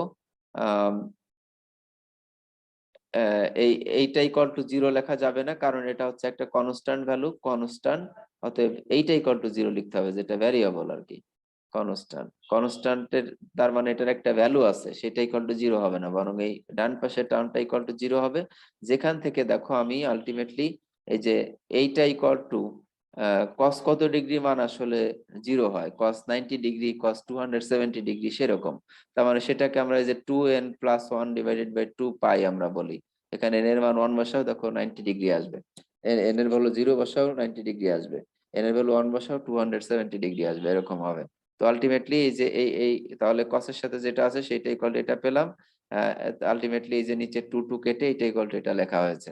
তো এখানে এখন n ইকুয়াল টু যদি 0 হয়, এখানে n ইকুয়াল টু যদি 0 বসে, তাহলে দেখো টি ম্যাক্স ইকুয়াল টু এই যে এই ইকুয়েশন থেকে আসলে টি এর ভ্যালুটা আমি বের করব, এখান থেকে টি এর ভ্যালুটা বের করব। তাহলে সেই টি এর ভ্যালু এই যে আলটিমেটলি আমরা পাই হচ্ছে tn বাই 4 প্লাস টিডি ওভার 2, এবং ম্যাক্সিমাম রেসপন্স পাই হচ্ছে এইভাবে। তো এইটা হচ্ছে দেখো, এটা হলো ফার্স্ট ম্যাক্সিমাম। অথচ n ইকুয়াল টু যদি 1 হয়, তখন আবার এই একইভাবে এখানে ট্রিগোনোমেট্রিক আইডেন্টিটি যা যা অ্যাপ্লাই করার দরকার, এখানে যেমন দেখো cos 90 ডিগ্রি মাইনাস থিটা, তাহলে এটা হচ্ছে যে sin থিটা হয়েছে। আবার cos 90 ডিগ্রি প্লাস থিটা হচ্ছে মাইনাস sin থিটা, সেই মাইনাসে মাইনাস, এই মাইনাসে প্লাস হয়েছে। এরকম কিছু ফর্মুলা এখানে অ্যাপ্লাই করা হয়েছে, যেগুলোর পরে আলটিমেটলি এই সমাধানটা তুমি পেয়েছো। তো এটা দেখো ইউটি ম্যাক্স একটা পেলাম। আর ইউটি এটা হলো দেখো টি টি ম্যাক্স এর সময়, টি ম্যাক্স ইকুয়াল টু যখন এই যে এইটা, তখন আমি পেয়েছি এই এটা হচ্ছে আমার ইউ ম্যাক্স। আর টি মিনিমাম যখন এন ইকুয়াল টু যখন 1 হবে, তখন দেখো টি মিনিমাম। তো আমরা জানি আসলে যে একটা যদি একটা অ্যাঙ্গেলে যদি ম্যাক্সিমাম হয়, অপর অ্যাঙ্গেলটাতে আসলে সাধারণত এটা যেহেতু সাইনুসয়েডাল ফোর্স আর কি, এটা হবে, আর অপরটা হবে মিনিমাম আর কি। তো ইউটি মিনিমামটা আমরা যদি আলটিমেটলি নির্ণয় করি, এই যে টি এর জায়গায় বেসিক্যালি 3tn বাই 4 প্লাস টিডি এইটা বসাতে হবে। তোমার মেইন যে রেসপন্সটা পেয়েছো, এই যে রেসপন্স পেয়েছি আমরা ইউটি ইকুয়াল টু এইখানে আসলে বসাতে হবে টি ইকুয়াল টু এই যে এই ভ্যালু গুলা, এই মিনিমামের ক্ষেত্রে এটা বসাবো, ম্যাক্সিমামের ক্ষেত্রে উপরে যেটা আসছে সেটা বসাবো। এভাবে বসালে আমরা দেখো এটা পেলাম হচ্ছে minus 2pk not over 2p not over K sine pi টিডি ওভার টিএন। তো এই দুইটার থেকে আসলে আমার যে আলটিমেট ডিসিশনটা আসবে সেইটা দেখো এখানে লেখা হয়েছে এই যে এই ফর্মে। তো ম্যাক্সিমাম আর মিনিমাম যদি এখানে আসলে যে এখানে যদি ম্যাক্সিমাম ঘটতে হয় ফেজ 2 তে যদি ম্যাক্সিমাম ঘটতে হয়, দেখো the maximum occur in phase 2 if TD by TN is less than half. তো এই দুইটা আসলে আহ নির্ণয় করাটাই মুখ্য উদ্দেশ্য ছিল, যে কখন আমার ম্যাক্সিমাম আর মিনিমাম হবে। তো ফেজ 1 এ আমরা যদি টিডি ওভার টিএন যদি হাফ হয়, তাহলে আমাদের ম্যাক্সিমাম রেসপন্স পাবো হচ্ছে ফেজ 2 তে। আর টিডি ওভার টিএন যদি গ্রেটার দ্যান হাফ হয়, তাহলে ম্যাক্সিমাম রেসপন্স পাবো ফেজ 1 এ। এবং এই ম্যাক্সিমাম রেসপন্সের ভ্যালুটা কত দেখো, সেইটা আমি এখানে সামারাইজ করে লিখেছি। এখানে এই যে আমার আমার ক্লাস নোট থেকে সামারাইজ করে দেওয়া আছে। when td is great বা tn is greater than half, the maximum is in phase 1, এবং ম্যাক্সিমামটা নির্ণয় করা যায় হচ্ছে এই যে দেখো 2p নট ওভার k, এই ফর্মুলা দিয়ে। আর যদি টিডি ওভার টিএন রেশিও যদি হাফের চেয়ে কম হয়, the maximum occurs in phase 2, এবং তখন ম্যাক্সিমাম ভ্যালুটা নির্ণয় করা যায় হচ্ছে এই যে এই ফর্মুলা দিয়ে আমরা এই যে নির্ণয় করলাম। এটা হচ্ছে দেখো মিনিমাম ভ্যালু, কিন্তু মিনিমাম মানে হচ্ছে নেগেটিভ ডিরেকশন। এই যে এইটা যদি পজিটিভ হয় তাহলে এইটা দেখো এখানে হচ্ছে নেগেটিভটা। তো এইখানে এইটাই হচ্ছে ম্যাক্সিমাম ভ্যালু ফেজ 2 তে, এবং সেটার জন্য শর্তটা কি আমরা যেখানে প্রুফ করলাম, এখানে প্রুফ করেছে, আসলে এত আলোচনা আমি করছি না। এখানে করা হয়েছে যে এটা হতে হবে টিডি ওভার টিএন রেশিও হাফের চেয়ে কম। আর আমরা আগেরটা আলোচনা করে আসছি যেখানে ম্যাক্সিমাম ভ্যালু হয় হচ্ছে দেখো এই যে 2p not over K, that means 2 UST not, যেটা হবে যদি ইউটি ওভার টিএন ইউটি টিডি ওভার টিএন রেশিও হাফের চেয়ে কি হয়, বেশি হয় আর কি।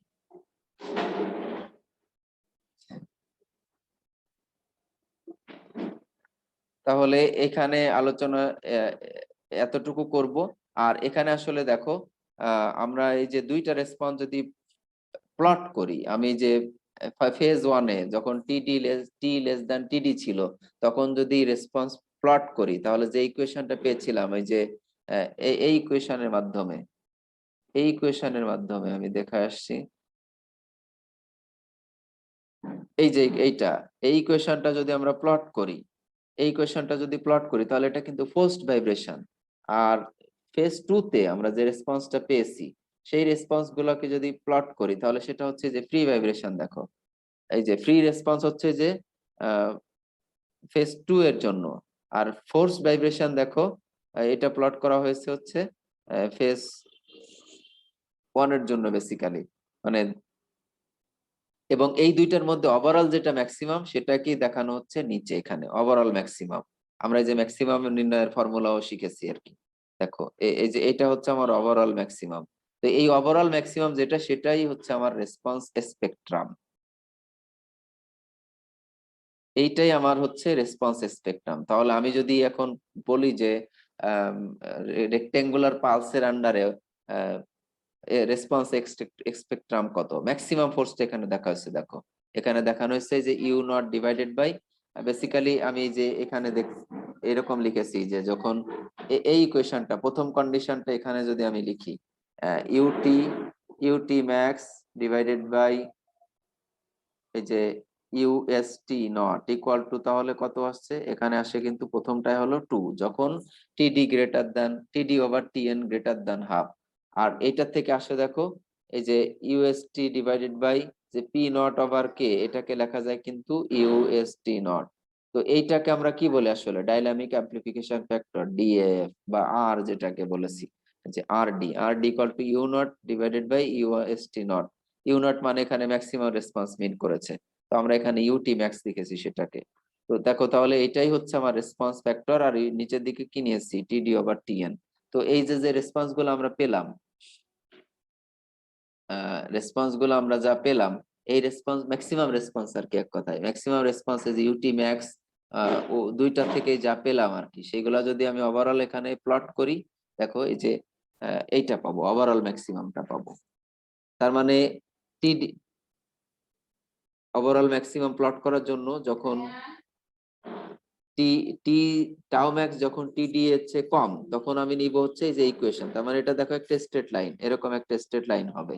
আর পরের ম্যাক্সিমাম যেটা নিব সেটা নিব কোন ইকুয়েশনে দিয়ে, এই যে এটা হচ্ছে ম্যাক্সিমাম। এটা দেখো একটা সাইনোসয়েডাল কার্ভ, বাট এখানেও আসলে কার্ভ হলেও এই দেখো এখানে যে কার্ভ যেটা আসছে সেটাও কিন্তু আলটিমেটলি আবার এই যে ম্যাক্সিমাম যে রেসপন্স সেটা দিয়ে ওভারঅল এই যে ফোর্স ভাইব্রেশনের যে ম্যাক্সিমাম রেসপন্স সেটা চলে আসছে। তো এখানে আসলে মেইন যেটা আমি বোঝাতে চাচ্ছি যে এটা আসলে এই রেসপন্সে এখানে আমরা ম্যাক্সিমাম রেসপন্সটাই প্লট করেছি এই রেসপন্স ডায়াগ্রামে। তো যেটাকে আমরা বলছি ওভারঅল ম্যাক্সিমাম, এই ফোর্স ভাইব্রেশন আর ফ্রি ভাইব্রেশন এই দুইটার মধ্যে যেটা ম্যাক্সিমাম আসছে আর কি, সেইটা নিয়ে এখানে প্লট করা হয়েছে। তাহলে এই প্লটটাকে আমরা বলবো হচ্ছে রেসপন্স স্পেকট্রাম। আর এর নিচে যে দেখো কত টাইমে ওটা আসলে ম্যাক্সিমাম রেসপন্সে পৌঁছায় সেই প্লটটাও টি এর রেসপেক্টে এখানে প্লট করা হয়েছে। এটার এত ইম্পর্টেন্স না। হ্যাঁ, এইখানে আমরা কয়েকটা ফিগার আসলে দেখবো, যেটাতে দেখো এই যে এটা বাম পাশে আসলে আর ডি মানে US U max divided by UST বা U zero divided by UST naught যাই বলো, সেইটা বাম পাশে প্লট করা আছে। আর ডান পাশে দেখো টিডি ওভার টিএন। তো যদি রেক্টেঙ্গুলার পালস হয় তার জন্য আমার এটা হচ্ছে এই যে তাহলে কি রেসপন্স স্পেকট্রাম, এটা হচ্ছে রেক্টেঙ্গুলার লোডের জন্য। আর এই যে এরকম যদি ট্রায়াঙ্গুলার লোড হয় তাহলে এটার জন্য এরকম। তো আমার টিডি বাই টিএন রেশিও কোনো একটা প্রবলেমের জন্য আমি যদি নির্ণয় করতে পারি, ফর এক্সাম্পল 0.5, তাহলে কি ধরনের লোড, আমার কি ট্রায়াঙ্গুলার লোড নাকি রেক্টেঙ্গুলার লোড, সেইটার করেসপন্ডিং কার্ভে যেখানে ইন্টারসেক্ট করলো সেই বরাবর আমি বামে চলে আসলাম। তাহলে আমার ডাইনামিক অ্যাম্প্লিফিকেশন ফ্যাক্টর এই যে আর ডি এর ভ্যালু কত সেটা আমি পেয়ে গেলাম। তাহলে আমার static response u not u s t not যদি জানা থাকে, ফর এক্সাম্পল 1.2 ইঞ্চ, আমি ইউএসটি নট এই যে P not divided by k করে পেলাম। তাহলে এর সাথে আমি এখন কত গুণ করবো, যে 1.2 দ্বারা গুণ করলে আমার ডাইনামিক ম্যাক্সিমাম রেসপন্স সেটা আমি পেয়ে যাব। তো তাহলে এটাই হচ্ছে কিন্তু আহ এটা আসলে কি, এটা আসলে শক স্পেকট্রাম আমরা বলবো। যেহেতু দেখো টিএন হয়তো কনস্ট্যান্ট রাখবো, টিডি আমার বিভিন্ন স্ট্রাকচারের জন্য ভ্যারি করবে। আর সেই স্ট্রাকচারটাকেই যদি আমি আমার যে কোনো একটা স্ট্রাকচারকে যে কোনো একটা শক শক লোডিং এর আন্ডারে, ইম্পালস লোডিং এর আন্ডারে নিয়ে আসি, মানে পালস এক্সাইটেশনের আন্ডারে নিয়ে আসি, তাহলে তার ম্যাক্সিমাম ডাইনামিক রেসপন্স কতটুকু হবে, ডিসপ্লেসমেন্ট, সেটা আমি এখান থেকে এই যে এই ফ্যাক্টর প্রথমে নির্ণয় করব, আর ইউএসটি ইকুয়াল টু এই যে পি নট ডিভাইডেড বাই কে এটা দিয়ে নির্ণয় করব। তাহলে এখান থেকে আমি আমার ম্যাক্সিমাম ডাইনামিক রেসপন্স যেটা সেটা পেয়ে যাব। নিচে আসলে দেখো এই ম্যাক্সিমাম রেসপন্সটা কত টাইমে, কোন টাইমে হবে সেটাও প্লট করা আছে। এখানে দেখো বাম পাশে দেখো T M divided by T N, আর নিচেরটা আছে হলো টিডি ওভার টিএন। তো শক স্পেকট্রা এটা হচ্ছে যে ট্রায়াঙ্গুলার লোডের জন্য, আর এটা হচ্ছে রেক্টেঙ্গুলার লোডের জন্য, সেইভাবে করে এটা করা। আরো একটা ফিগার এখানে দেখানো আছে যেখানে আসলে আইসো স্কেল লোডের জন্য, আইসো স্কেল পালস এক্সাইটেশন, নিচে টাইম কত টাইমে হবে সেটাও দেখানো আছে। বাট এখানে শর্ত হলো এটা কিন্তু আনড্যাম্পড সিস্টেমের জন্য। এখানে আসলে লেখা আছে দেখো এই যে this system is for only undamped case, this graph is for undamped case only, এবং এটা হচ্ছে সিঙ্গেল ডিগ্রি অফ ফ্রিডম সিস্টেমের জন্য। এই এই গ্রাফটা মাল্টি ডিগ্রি অফ ফ্রিডম সিস্টেমের জন্য ইউজ করা যাবে না, সিঙ্গেল ডিগ্রি অফ ফ্রিডম সিস্টেমের জন্য। তার মানে ওয়ান স্টোরি বিল্ডিং এর যদি রিজিড ডায়াফ্রাম থাকে তাহলে আমরা সেক্ষেত্রে one one single degree of freedom system কল্পনা করলে সেই ক্ষেত্রে এটা ইউজ করতে পারবো, এই গ্রাফগুলো ইউজ করতে পারবো।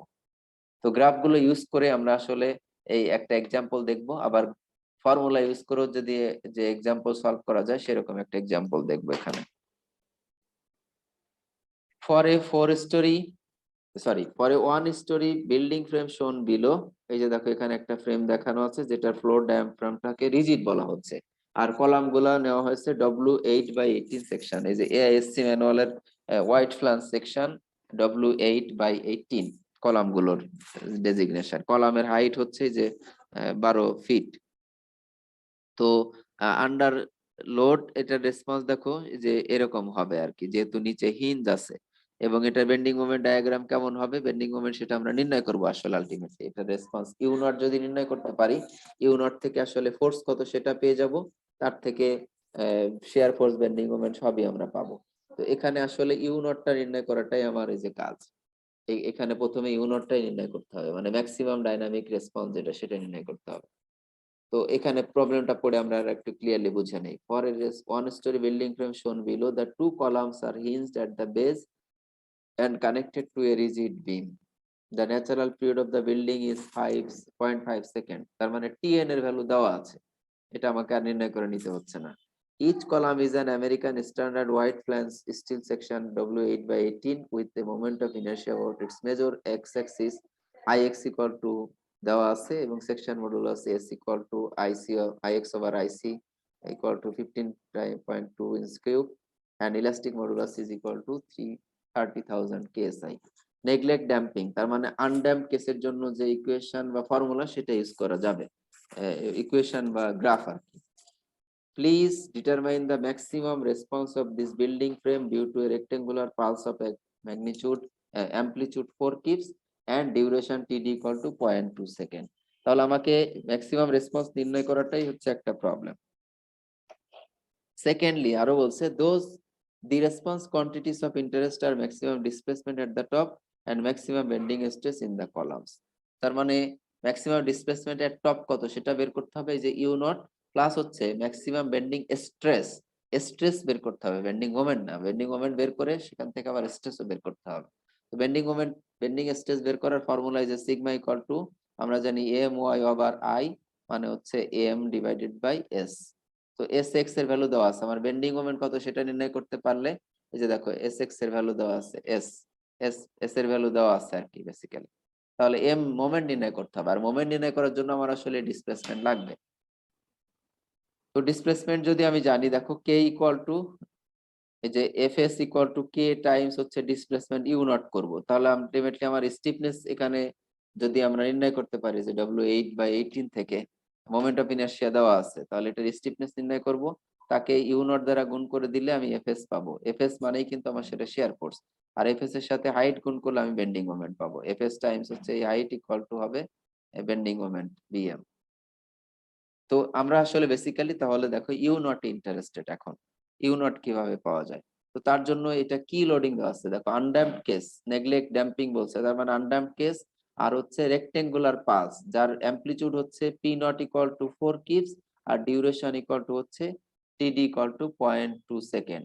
তাহলে টিডি ডিভাইডেড বাই টিএন, এই যে টিএন এর ভ্যালু আমার দেওয়া আছে 0.5 সেকেন্ড আর টিডি এর ভ্যালু দেওয়া আছে 0.2 সেকেন্ড। যেহেতু রেক্টেঙ্গুলার পালস আমরা ম্যাক্সিমাম ডিসপ্লেসমেন্ট ইন্টারেস্টেড, তাহলে শক স্পেক্ট্রা রেক্টেঙ্গুলার পালসের জন্য যেটা সেটা আমরা ইউজ করতে পারি, গ্রাফে যেমন ইউজ করতে পারি ফর্মুলাও shock spectra for rectangular pulse excitation যেটা সেটা আমরা ইউজ করব। এখানে তোমাদের শুধু রেক্টেঙ্গুলার পালসটা দেখালাম, বইয়ে ট্রায়াঙ্গুলার পালস সাইনোসয়েডাল পালস সব পালসের জন্য ম্যাক্সিমাম রেসপন্সের ফর্মুলা দেওয়া আছে। আমরা এই এখানে আসলে সময় স্বল্পতার জন্য শুধুমাত্র এই একটা রেক্টেঙ্গুলার পালসের জন্যই রেসপন্স কত কি রকম হয় সেটা দেখালাম। আর এই যে দেখো সাইনোসয়েডাল কার্ভ আইসোস্কেল ট্রায়াঙ্গেল এগুলোর জন্য আসলে বইয়ে দেওয়া আছে এই রেসপন্স স্পেকট্রাম কিভাবে নির্ণয় করতে হবে।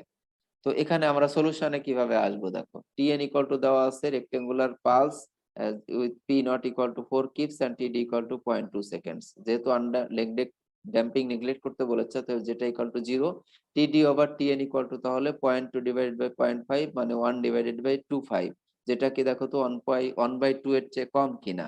তো টিডি ওভার টিএন যেহেতু 1/2 এর চেয়ে কম, হাফের চেয়ে কম, তাহলে response maximum response will ochre in phase 2, আমরা কিন্তু শক স্পেক্ট্রা থেকে দেখে আসছি। এবং ইন ফেজ 2 যদি ফেজ 2 তে রেসপন্স ম্যাক্সিমাম হয় তখন ম্যাক্সিমাম ফেজ রেসপন্স নির্ণয় করার জন্য ফর্মুলা আমরা এটা যে লিখে আসছিলাম দেখো, সেটা ইকুয়াল টু তাহলে 2 পি নট ইকুয়াল টু হচ্ছে এই যে 4 divided by K equal to আমরা নির্ণয় করে নিব। এই যে দেখো ডান পাশে কে নির্ণয় করে নিতে হবে, যেহেতু এক সাইড হচ্ছে এই কলামে দেখো লোয়ার সাইড হচ্ছে হিঞ্জ, উপরের সাইড হচ্ছে ফিক্সড, তাহলে এটার স্টিফনেস নির্ণয় করার ফর্মুলা 3EI/L কিউব, আর যেহেতু দুইটা কলাম আছে এই জন্য এই 2 দ্বারা গুণ, তাহলে 6 টাইমস 30,000 হচ্ছে moment of modulus of elasticity of steel column, আর আই দেওয়া আছে যে IX ইকুয়াল টু দেওয়া আছে দেখো 61.9 inch power 4 divided by L cube, L মানে হচ্ছে যে 12 ফিট, তাকে ইঞ্চিতে নিলাম 12 দিয়ে গুণ করে কিউব করলাম, তাহলে এখানে আসলো 3.73 কিপ পার ইঞ্চ, এটা হচ্ছে আমার স্টিফনেস। তাহলে এই যে পি নট হচ্ছে 4 ম্যাগনিটিউডের ইম্পালস রেক্টেঙ্গুলার ইম্পালস মানে রেক্টেঙ্গুলার পালস এক্সাইটেশন দিচ্ছি, তাহলে P not equal to 4 keep, K equal two 3.73 keep per inch, sine pi যে টিডি হচ্ছে 0.2 আর টিএন হচ্ছে 0.5। তো এইভাবে বসিয়ে আমরা কত পেলাম দেখো 2.04 ইঞ্চ। তো এখান থেকে আমি ডিসপ্লেসমেন্টটা যদি পাই তাহলে আমরা দেখো ডিসপ্লেসমেন্ট থেকে মোমেন্টটা পেতে পারি। তো মোমেন্টটা পাওয়ার জন্য কি করব, এখানে মোমেন্ট পাওয়ার জন্য এই যে দেখো moment equal to 3EI/L² Times হচ্ছে ডেল্টা, এটা হচ্ছে আমাদের ফর্মুলা। তো এই ফর্মুলা থেকে আমরা নির্ণয় করে নিলাম। তো তোমরা আসলে যে ডিসপ্লেসমেন্ট নির্ণয়ের যে ফর্মুলা আর কি মোমেন্ট দিয়ে এক সাইডে আসলে ফোর্স থাকলে এক সাইডে যদি ফিক্স থাকে তাহলে সেটার ম্যাক্সিমাম ডিসপ্লেসমেন্ট নির্ণয়ের যে ফর্মুলা সেটা দিয়ে এখানে নির্ণয় করা হয়েছে। এবং সেখানে দেখো ডেল্টা ইকুয়াল টু যে 2.04 ইঞ্চ বসাও, বাকি ভ্যালুগুলো বসালে মোমেন্টটা পেয়ে গেলাম। তো মোমেন্ট ইকুয়াল টু আলটিমেটলি এখানে যা আসছে সেইটাকে, যে মোমেন্টটাকে আমার সিগ এস দ্বারা ভাগ করে দিলে কিন্তু আমার স্ট্রেসটা চলে আসলো। তো এইটা বইয়ে দেখো এই যে মোমেন্ট নির্ণয়ের ফর্মুলা আসলে এফএসও দিয়ে করা আছে। আমি চাইলে তোমাদের এখানে একটু দেখাতে পারি।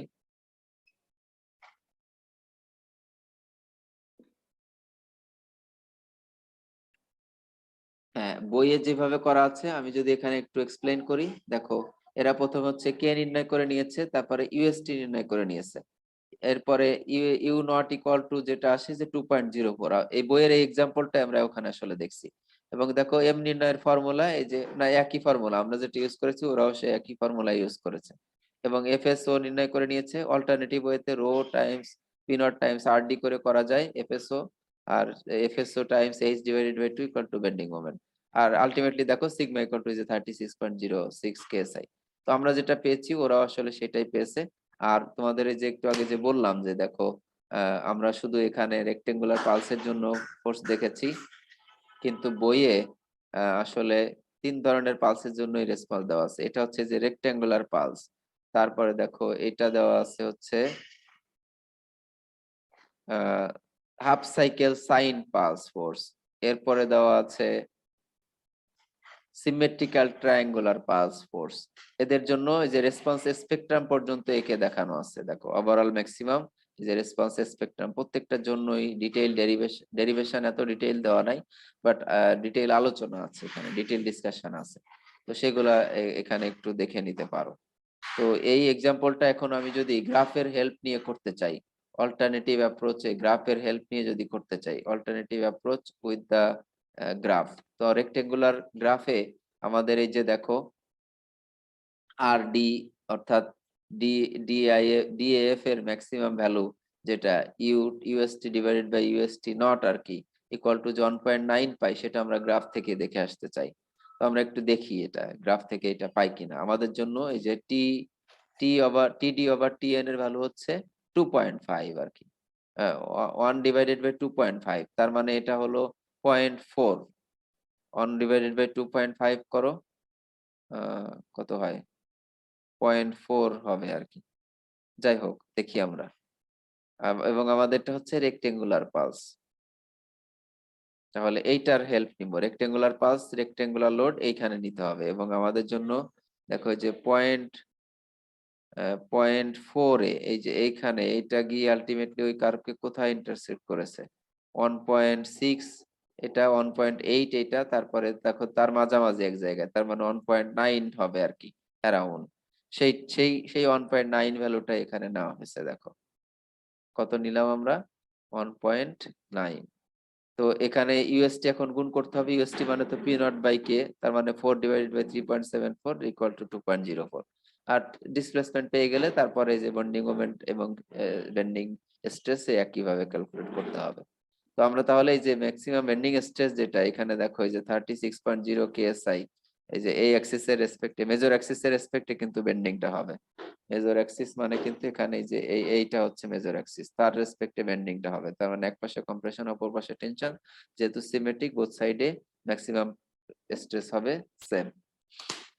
তো এভাবে তাহলে শক স্পেক্ট্রার আন্ডারে আমাদের কোন স্ট্রাকচার অ্যানালিসিস যদি করতে চাই, তাহলে এই যে এখন তুমি স্ট্রেস পেয়ে গেলে, তাহলে কত সাইজের সেকশন সিলেক্ট করতে হবে, স্ট্রেস যদি লিমিটেড রাখতে চাই সেকশন রোলসটার কত হতে হবে, মোমেন্ট অফ ইনার্শিয়া কত হতে হবে, এইভাবে কিন্তু ডিজাইন ক্যারি আউট করতে পারি। তো এই ধরনের স্ট্রাকচার আসলে যে ব্লাস্ট লোডিং এর আন্ডারে ডিজাইন করা হয়।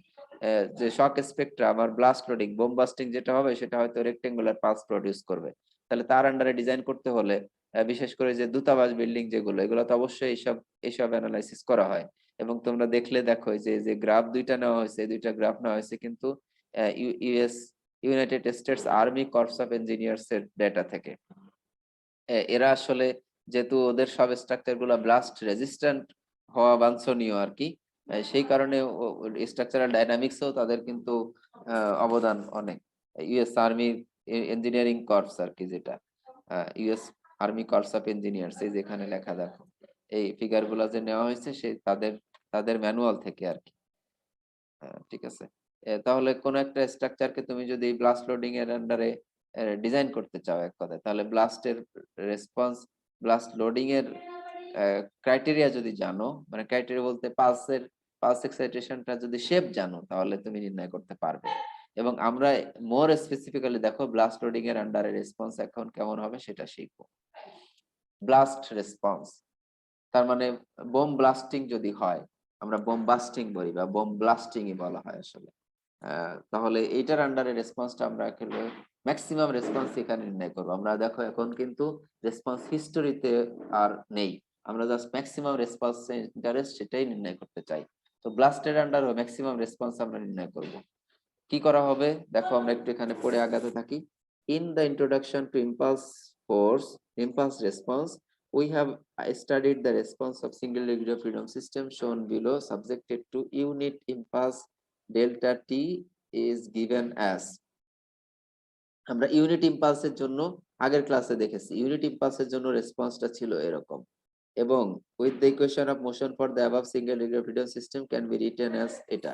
তো এখানে দেখো subject to unit impulse centred at zero equal to, centred at zero, that means যেটা ডেল ডেল টি হবে আর কি। The initial condition is at rest, that means u 0 minus equal to 0 and u dot 0 minus equal to 0। তো এটা ছিল unit ইম্পালসের আন্ডারে force. এখন যদি আমার ইম্পালসিভ ফোর্সটা পি নট হয়, তার মানে ইম্পালসের ম্যাগনিটিউড পি নট, তার মানে এরিয়া আন্ডার দ্য কার্ভ যদি পি নট হয়, এই total area under the curve যদি পি নট হয় রাদার দ্যান 1, তাহলে আমরা কি করব, এটা রেসপন্সকে জাস্ট এই যে পি নট দ্বারা গুণ করে দিব। দেন দ্য ইনিশিয়াল ভেলোসিটি, এই যে আমরা আমরা ইম্পালস ইউনিট ইম্পালসের আন্ডারে রেসপন্সে দেখে আসছি যে তাহলে ইউনিট ইম্পালস আসলে কি করে, ভেলোসিটি চেঞ্জ করে। তাহলে যদি ইম্পালসের ম্যাগনিটিউড পি নট হয়, তাহলে কি করবে, সেটার ম্যাগনিটিউড ভেলোসিটি চেঞ্জ হবে পি ডিভাইডেড বাই এম। যদি ইউনিট ইম্পালস হতো তাহলে ভেলোসিটি চেঞ্জ হতো 1 divided by m. And the response is just এই যে এই উপরের যে রেসপন্স, ইউনিট ইম্পালসের রেসপন্স, তাকে পি নট দ্বারা গুণ করে দিব আর কি। পি নট দ্বারা গুণ করে দাও, এই যে এটা আসে।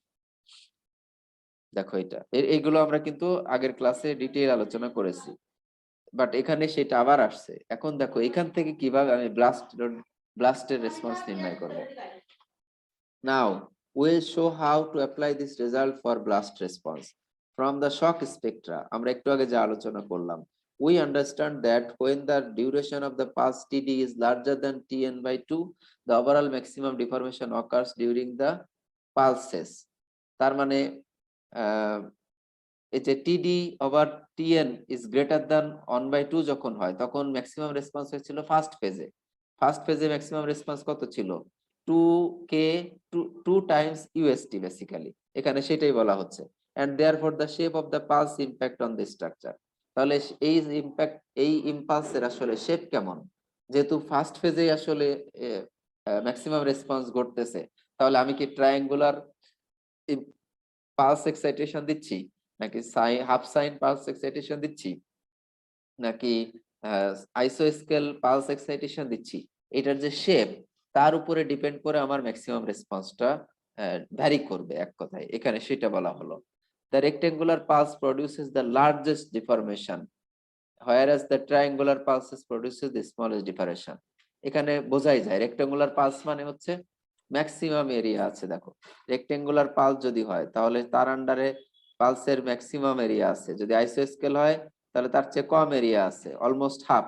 আর যদি সাইন কার্ভ হয় এরকম, তাহলে তার দেখো সাইনের এই যে এরিয়াটা আর কি এনক্লোজড এরিয়া, সেটা কিন্তু ট্রায়াঙ্গেলের চেয়ে একটু বেশি। এজন্য বলা হচ্ছে যে half sine wave is in between this two. তো তাহলে ম্যাক্সিমাম রেসপন্স প্রডিউস করে কোন ধরনের শেপ, রেক্টেঙ্গুলার পালস, আর মিনিমাম প্রডিউস করে হচ্ছে ট্রায়াঙ্গুলার পালস, আর হাফ সাইন কার্ভ প্রডিউস করে এই দুইটার মাঝামাঝি এরিয়া। তো এটা কখন, যদি টিডি এর ভ্যালু টিএন বাই 2 এর চেয়ে বেশি হয়, তার মানে টিডি ওভার টিএন রেশিও হাফের চেয়ে বেশি হয়। কিন্তু যদি টিডি ওভার টিএন রেশিও হাফের চেয়ে কম হয়, তাহলে আমরা দেখেছি শক স্পেক্ট্রা থেকে যে ম্যাক্সিমাম রেসপন্সটা হয় হচ্ছে ফেজ 2 তে। হাউএভার দেখো, when the pulse duration tg is shorter than tn over 2, the overall maximum response of the system occurs during free vibration phase, তার মানে phase 2 তে, and is controlled by the time integral of the pulse. তাহলে এখন দেখো, এখন যদি আমার TD over TN ratio হাফের চেয়ে স্মল হয়, তাহলে আমার ফ্রি ভাইব্রেশন রেসপন্সটাই যেখানে সেখানে হবে ম্যাক্সিমাম রেসপন্স। এবং সেখানে আসলে এই ইম্পালসের টাইম ইন্টিগ্রাল, তার মানে টোটাল ভ্যালু এর ইম্প্যাক্ট আছে, কিন্তু এই টোটাল ইম্প্যাক্ট, এই ইম্পালসের বা পালস এক্সাইটেশনের শেপ কি রকম সেটার আসলে ইম্প্যাক্ট নেই। তাহলে টোটাল ইম্পালসের ইম্প্যাক্ট আছে, কিন্তু ইম্পালসের শেপ কি রকম তার ইম্প্যাক্টটা নাই। এখানে দেখো তাই, in such cases we can use the limiting case as TD over TN approaches 0. তো TD over TN যদি ক্লোজ টু 0 হয়, তার মানে এটাকে তখন আমি ইম্পালসিভ ফোর্স বলতে পারি, তখন আর পালস এক্সাইটেশন বলবো না।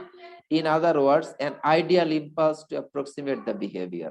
আমি তাহলে পার্থক্য বুঝো, যে টাইম ডিউরেশনটা যদি ভেরি ভেরি শর্ট হয়, তখন এটাকে আমরা ইম্পালস ফোর্স বলি, এবং তার রেসপন্স হয় তখন যে ইম্পালস এরিয়ার ইম্পালসের মতো। The equivalent impulse will have the a magnitude, that means the area under the impulse force is equal to is a time integral নিব। তো পিটি টা যদি আমার ফোর্স হয় আর সেটা যদি ডিটি টাইমের টিডি টাইম ধরে অ্যাপ্লাই করি, তাহলে টাইম ইন্টিগ্রাল হচ্ছে তার এই যে এরকম, এবং এখানে আই হচ্ছে ম্যাগনিটিউড অফ দা ইম্পালস। তাহলে আই ম্যাগনিটিউডের ইম্পালসের জন্য আমার রেসপন্স কি রকম, এই যে ইউটি ইকুয়াল টু আমরা একটু আগেই দেখেছি যে ইম্পালস এরিয়া টাইমস হচ্ছে এইচটি। এইচটি মানে হচ্ছে ইউনিট ইম্পালসের আন্ডারে রেসপন্স। তো ওই ইউনিট ইম্পালসের আন্ডারে রেসপন্সকে ইম্পালসের এরিয়া দ্বারা গুণ করব, টোটাল রেসপন্সটা পেয়ে যাব। তো এখানে এই যে ইম্পালস এরিয়া হচ্ছে আমার আই, দেখো এখানে খেয়াল করে, এটা কিন্তু অন নয়, এটা হচ্ছে আই, এই যে এটা কিন্তু আই, এটা হচ্ছে আই, ঠিক আছে।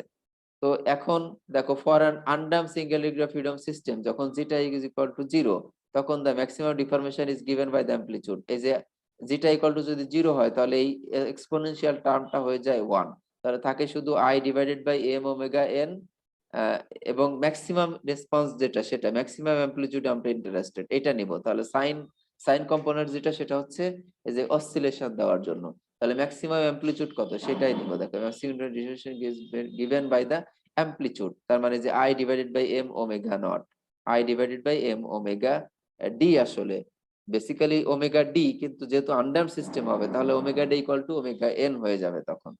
তো সেখানে দেখো এ ওমেগা এন ইকুয়াল টু আবার লেখা যায় 2 পাই বাই টিএন, মানে sorry t n divided by 2 pi ultimately. এই যে এম ইকুয়াল টু আবার লেখা যায় কে ওমেগা এন স্কয়ার। সেইভাবে এখানে ম্যানিপুলেট করার পরে আলটিমেটলি আসলো হচ্ছে I divided by K times 2 pi divided by t n. এখন দেখো এখানে তাহলে ইম্পর্টেন্টটা কি আমার জন্য, এই যে সেকেন্ড ফেজের জন্য, বেসিক্যালি সেকেন্ড ফেজের জন্য যখন এই যে ফ্রি ভাইব্রেশন রেসপন্স হচ্ছে, তখন আমার তাহলে total time integral of the shape সেটা নিতে হবে।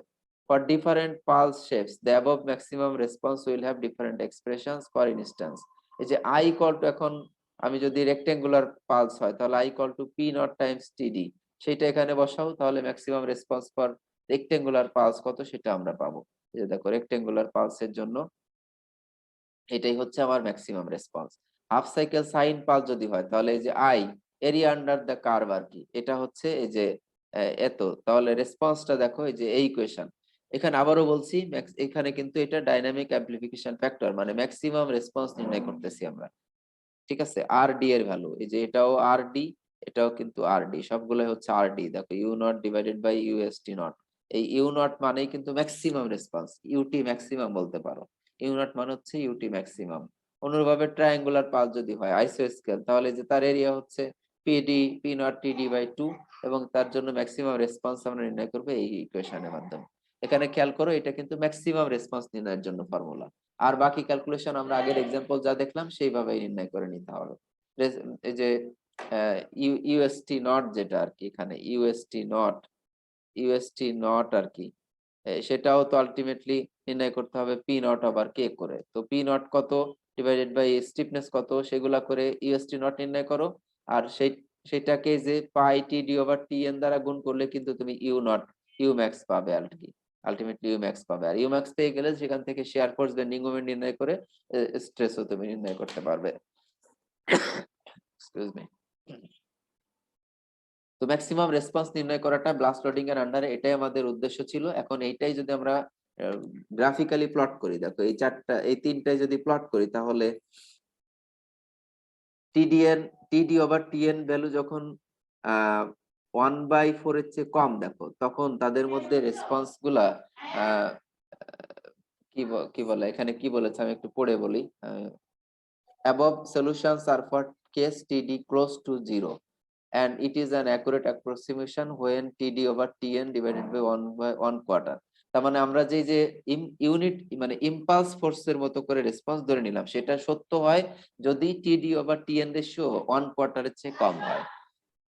এই টিডি কে ক্লোজ টু জিরো ধরতে পারি, তার মানে ইম্পালস ফোর্স আমরা আসলে কনসিডার করতে পারি তখন যখন টিডি ওভার টিএন রেশিও, তার মানে যে ডিউরেশনে ফোর্স অ্যাপ্লাই করা হচ্ছে divided by natural period of the structure, এইটা রেশিও যদি 1/4 চেয়ে কম হয়, তখন হচ্ছে আমরা যে অ্যাজাম্পশনটা করেছি যেটা ইম্পালস ফোর্সের মতো বিহেভ করে সেটা true. And it provides an upper bound to the true maximum solution since the effect of the pulse has been overestimated by assuming it to be concentrated at t equal to 0. এটা আমাকে আসলে over estimation দিবে, মানে actual রেসপন্সের তুলনায় আমি এখানে response বেশি পাবো, তার মানে আমি কনজারভেটিভ সাইটে থেকেই কিন্তু ডিজাইন করতে পারবো। সো কনজারভেটিভ সাইটে যেহেতু আছি, তার মানে আমার সেফটিতে কিন্তু সেফটির জিওপারডাইজ হচ্ছে না, সেফটি ইনশিওরড হচ্ছে। আর যদি টিডি ওভার টিএন রেশিও 1/4 এর চেয়ে বেশি হয়, দেখো the two solutions become increasingly different। তার মানে এই যে আমরা যে এটাকে পালস এক্সাইটেশন ধরবো, তো t d over TN is greater than 1/4 যদি হয়, তখন আর এটাকে ইম্পালস ফোর্স হিসেবে ট্রিট করা যাবে না। তো তখন দেখো তাদের মধ্যকার পার্থক্য, এই যে এই ফিগারটাতে আসলে TD over TN is greater than 1/4। তাহলে দেখো rectangular pulse, sinusoidal pulse, half sine pulse, আর হচ্ছে আইসোস্কেল পালস, এদের মধ্যে কিন্তু সিগনিফিক্যান্ট ডিফারেন্ট আছে যদি TD over TN greater than 1/4 হয়। কিন্তু দেখো যদি TD over TN less than 1/4 হয়, তাহলে তাদের মধ্যকার ডিফারেন্স গুলো দেখো খুব কম। এবং খেয়াল করে দেখো, এই যখন TD over TN less than 1/4 হবে এবং আমার যদি পালসের এরিয়া যদি সেম থাকে, তাহলে দেখো তাদের মধ্যকার রেসপন্স, এই যে তিনটার মধ্যকার রেসপন্স, এই যে অ্যাপ্রক্সিমেট যেটা, এটা দেখো এক্স্যাক্টলি সেম আসছে। ইনিশিয়ালি এটাতে যেমন ইনিশিয়ালি দেখো ডিফারেন্স আসছে, ডিফারেন্ট আসছে, এটাতে দেখো ইনিশিয়ালি এক্স্যাক্টলি সেম আসছে, পরে গিয়েও মোটামুটি কাছাকাছি রেসপন্স থাকে। তো আমাদের এখানে ইন্টারেস্টটা হলো যে আমি পালস ব্লাস্ট লোডিং এর আন্ডারে কি ধরনের ইম্পালস আসতেছে সেইটার আন্ডারে নির্ভর করে এবং তার টাইম ডিউরেশনের উপরে নির্ভর করে আমরা দেখো এরকম রেসপন্স নির্ণয় করে নিতে পারি। তো এইটা আসলে নির্ণয় করতে পারবো কখন, দেখো এই ফর্মুলাগুলো কখন ইউজ করা যাবে, যদি টিডি ওভার টিএন এর ভ্যালু কি হয়, ক্লোজ টু জিরো হয়। তার মানে আমাদের স্পেসিফিক্যালি বলা হলো টিডি ওভার টিএন এর রেশিও 1/4 এর চেয়ে কম হয়, তাহলেই আমি এই যে তিনটা ফর্মুলা তিন ধরনের পালসের জন্য ইউজ করতে পারবো। তো আজকের আলোচনা এ পর্যন্তই ছিল। এখানে আরেকটা এক্সাম্পল দেখাতে চেয়েছিলাম, দেখি আমি একটু দেখাতে পারি কিনা, তাহলে তারপরে আমরা এটা শেষ করব। এখানে দেখো এই এক্সাম্পলটা একটু দেখি, এটা একটা ইন্টারেস্টিং প্রবলেম, বইয়ের থেকে আমি দেখাতে চাই। এই ওয়াটার ট্যাঙ্কটা, এই যে 80 ফিট হাইটে যে ওয়াটার ট্যাঙ্ক আছে, সেটাতে একটা ব্লাস্ট লোডিং দেওয়া হবে আর কি। এই যে দেখো এখানে এই যে একটা লোডিং দেওয়া আছে, যার টাইমের রেসপেক্টে কার্ভটা দেওয়া আছে। তো এই কার্ভটা আসলে কোনো সাইনও না, তারপরে রেক্টেঙ্গলও না, ট্রায়াঙ্গেলও না, বরং এটা হচ্ছে ট্রাপিজয়েডাল একটা শেপ। তো আমি এখানে ট্রাপিজিয়াম রুল অ্যাপ্লাই করে এইটা টোটাল এরিয়াটা নির্ণয় করতে পারি। তো সেটা যে পারি সেটা আমরা সলিউশন আলোচনা করব। এখানে আমি একটু পড়ে যাই, দেখো the 80 feet high full water tank in examples 2.7 is subjected to the force PT shown in figure E 4.2 caused by an above ground explosion হয়েছে, তার আন্ডারে এই যে এই পালস লোড প্রডিউস হয়েছে আর কি, যেটা এই ট্যাঙ্ককে এফেক্ট করতেছে। Determine the maximum base shear and bending moment at the base of the tower supporting the tank। তো তাই করতে হলে আমাকে কিন্তু ম্যাক্সিমাম রেসপন্স, এই যে ইউ নট যেটা, সেটা নির্ণয় করতে হবে। তো আমরা বুঝতেই পারছি যে এটা হচ্ছে ব্লাস্ট রেসপন্স। তো আমরা ব্লাস্ট রেসপন্সের জন্য কি কি ফর্মুলা জানি? এটা হচ্ছে এই যে ফর্মুলা, এই বেসিক্যালি দেখো আমি এই যে আমার লেকচার নোটে গিয়ে দেখিয়ে আসি। এই যে এইটা হচ্ছে আমার রেসপন্স, ম্যাক্সিমাম রেসপন্স নির্ণয় করব কোন ফর্মুলা দিয়ে? এইটা দিয়ে, u not equal to two I over k two pi over t n, I over k two pi over t n, এটা হচ্ছে আমার ফর্মুলা। এই ফর্মুলা দিয়ে যদি নির্ণয় করতে চাই, এখানেও দেখো সেটা লিখেছে I over k two pi over t n. এটা দিয়ে নির্ণয় করতে চাইলে আমার তাহলে আই জানা থাকতে হবে, টু পাই জানা থাকতে হবে, টিএন জানা থাকতে হবে, কে জানা থাকতে হবে। তো আমার আইটা আমি প্রথমে নির্ণয় করে নিব। এখানে দেখো কিভাবে করেছে, ট্রাপিজিওইডাল রুল অ্যাপ্লাই করেছে এই যে ইন্টিগ্রেশনের মাধ্যমে। জাস্ট ট্রাপিজয়েডাল রুল অ্যাপ্লাই করার মাধ্যমে এখানে করা হবে। আমরা একটু পড়ি দেখো। For this water tank weight W is equal to 100.3 kips. এটা আসলে এক্সাম্পল 2.7 এর চ্যাপ্টার 2 তে এগুলো দেওয়া ছিল, সেখান থেকে এখানে নির্ণয় নিয়ে আসা হলো। স্টিফনেসটা হয়তো দেওয়া ছিল না, এটা নির্ণয় করা হয়েছে। ঠিক আছে, Tn equal to 1.12 সেকেন্ড, এটাও ক্যালকুলেট করা হয়েছে। যেটা ইকুয়াল টু 1.23%, এটাও ক্যালকুলেট করা হয়েছে এই example 2.7 A. That ratio TD over Tn is equal to now 0.071 second. Sorry, এটার রেশিও যেহেতু এটার কোনো ইউনিট থাকবে না, because t d over TN is great less than 0.025। দেখো 1/4 1/4 এর চেয়ে কিন্তু টিডি ওভার টিএন রেশিও কম। অতএব এটাকে আমরা কি করতে পারি? the forcing function may be treated as a pure impulse। এখন সেই পিওর ইম্পালস যেহেতু দেখো খেয়াল করে টিডি ওভার টিএন রেশিও 0.25 মানে 1/4 এর চেয়ে কম, অতএব এটাকে আমরা পিওর ইম্পালস বলতে পারি। এবং পিওর ইম্পালসের যে ম্যাগনিটিউড আই, সেটা আমাকে নির্ণয় করতে হবে। তো এই ম্যাগনিটিউড এই কার্ভ থেকে আসলে এই ডায়াগ্রাম থেকে কিভাবে নির্ণয় করব? আমি এটাকে তিনটা সেগমেন্টে ভাগ করে ফেলতে পারি এরকম। তিনটা তো না, যতগুলো সেগমেন্ট প্রয়োজন হয় ততগুলো সেগমেন্ট এরকম ভাগ করে ফেলতে পারি। যে এটাকে এইটুকু একটা সেগমেন্ট নিলাম, এটা আর একটা সেগমেন্ট, এটা আর একটা সেগমেন্ট, এটা সেগমেন্ট, তাহলে 1 2 3 4। এইগুলাকে আমি যে এটা ট্রাপিজয়েডাল মনে করলাম, এটা একটা ট্রাপিজয়েডাল, এটা একটা ট্রাপিজিয়াম, এটা একটা ট্রাপিজিয়াম, এভাবে চারটা ট্রাপিজিয়াম আমি তাহলে কনসিডার করব। তো ট্রাপিজয়েডাল রুল এখানে অ্যাপ্লাই করে আমরা এই শক স্পেক্ট্রার ভ্যালু নির্ণয় মানে ইম্পালসের টোটাল ভ্যালু নির্ণয় করব। এবং সেটাই করা হয়েছে দেখো এখানে। কি করা হয়েছে যে একটা থেকে আরেকটা ডিসটেন্স হচ্ছে 0.02 ডিভাইডেড বাই 2, আর এই যে ট্রাপিজয়েডাল রুল যেটা, সেটা এখানে বসানো হলো। আলটিমেটলি দেখো এখানে লিখেছে what the integral is calculated by trapezoidal rule, neglecting the effect of damping the maximum displacement is. এখানে দেখো এটা ছিল আবার কিন্তু আনড্যাম্প কন্ডিশনের জন্য, বাট এখানে ড্যাম্পিং যেহেতু খুব কম 1.23% মানে জিরোর খুব কাছাকাছি, অতএব আমরা সেফলি নেগলেক্ট করতে পারি। আরেকটা জিনিস হচ্ছে ড্যাম্পিং যদি নেগলেক্ট করি রেসপন্সটা কিন্তু বেশি আসে, অতএব আমরা সেফ সাইডে থেকেই কিন্তু ডিজাইন করব। সো কেউ যদি ড্যাম্পিং নেগলেক্ট করে, মানে অল্প খুব লো ম্যাগনিটিউডের ড্যাম্পিং সেটাকে নেগলেক্ট করে, তাহলে কিন্তু রেসপন্সটা অ্যাকুরেটলি মানে সেফ সাইডে থেকে আসলে ক্যালকুলেশন করা হবে। এখন তাহলে এই যে এফএসও নির্ণয় করব, কে টাইমস হচ্ছে ইউ নট করে, আমরা এই যে ইউ নটটা দেখো পেয়ে গেলাম। আই জানি, 2 পাই জানি, টিএন জানি, কে জানি, সবগুলা থেকে আমার ইউ নটটা পেয়ে গেলাম। সেখান থেকে এফএসও টা ক্যালকুলেট করে ফেলবো। এফএসও ক্যালকুলেট করে ফেললেই দেখো এখন এই যে যদি শেয়ার হয় এর উপরে, এবং এটা যেহেতু সিঙ্গেল ডিগ্রি অফ ফ্রিডম সিস্টেমের মতো টপে হচ্ছে ডিসপ্লেসমেন্ট হবে, তাহলে এই শেয়ারটা টপেই কাজ করবে। তাহলে বেন্ডিং মোমেন্ট নিচে কত হবে? জাস্ট এই শেয়ার ফোর্সটাকে দেখো 80 দ্বারা গুণ করে দিলেই তোমার বেন্ডিং মোমেন্ট এট বটম পেয়ে যাবে, এবং শিয়ার ডায়াগ্রাম হবে যে এটা, বেন্ডিং মোমেন্ট ডায়াগ্রাম হবে এটা। তো এখানে বেস যে শিয়ার এবং বেন্ডিং মোমেন্ট চেয়েছিল, determine the maximum base shear and bending moment at the base of the tower. এখন এই টাওয়ারের যে কলাম আছে, সেই কলামের ক্রস সেকশন যদি জানা থাকে, মোমেন্ট অফ ইনার্শিয়া নির্ণয় করলে তার বেন্ডিং স্ট্রেস, শিয়ার স্ট্রেস সবকিছুর ভ্যালু কিন্তু নির্ণয় করা যাবে। এবং তার জন্য আমি কিন্তু আমার কত সাইজের সেকশন সিলেক্ট করতে হবে সেটাও নির্ণয় করতে পারবো। যদি মানে না জানা থাকে, এক কথায় জানা থাকলে স্ট্রেস নির্ণয় করতে পারবো, আর সাইজ, কলামের সাইজ যদি জানা না থাকে তাহলে সেই কলাম সাইজ নির্ণয় করতে পারবো allowable stress, material stress select করে আর কি। তো এতটুকুই ছিল আজকের ক্লাস। আশা করি তোমরা ক্লাস লেকচার দেখে বুঝতে পারবে। আমার ক্লাসের লেকচার এখানেই শেষ করছি। সবাই ভালো থেকো।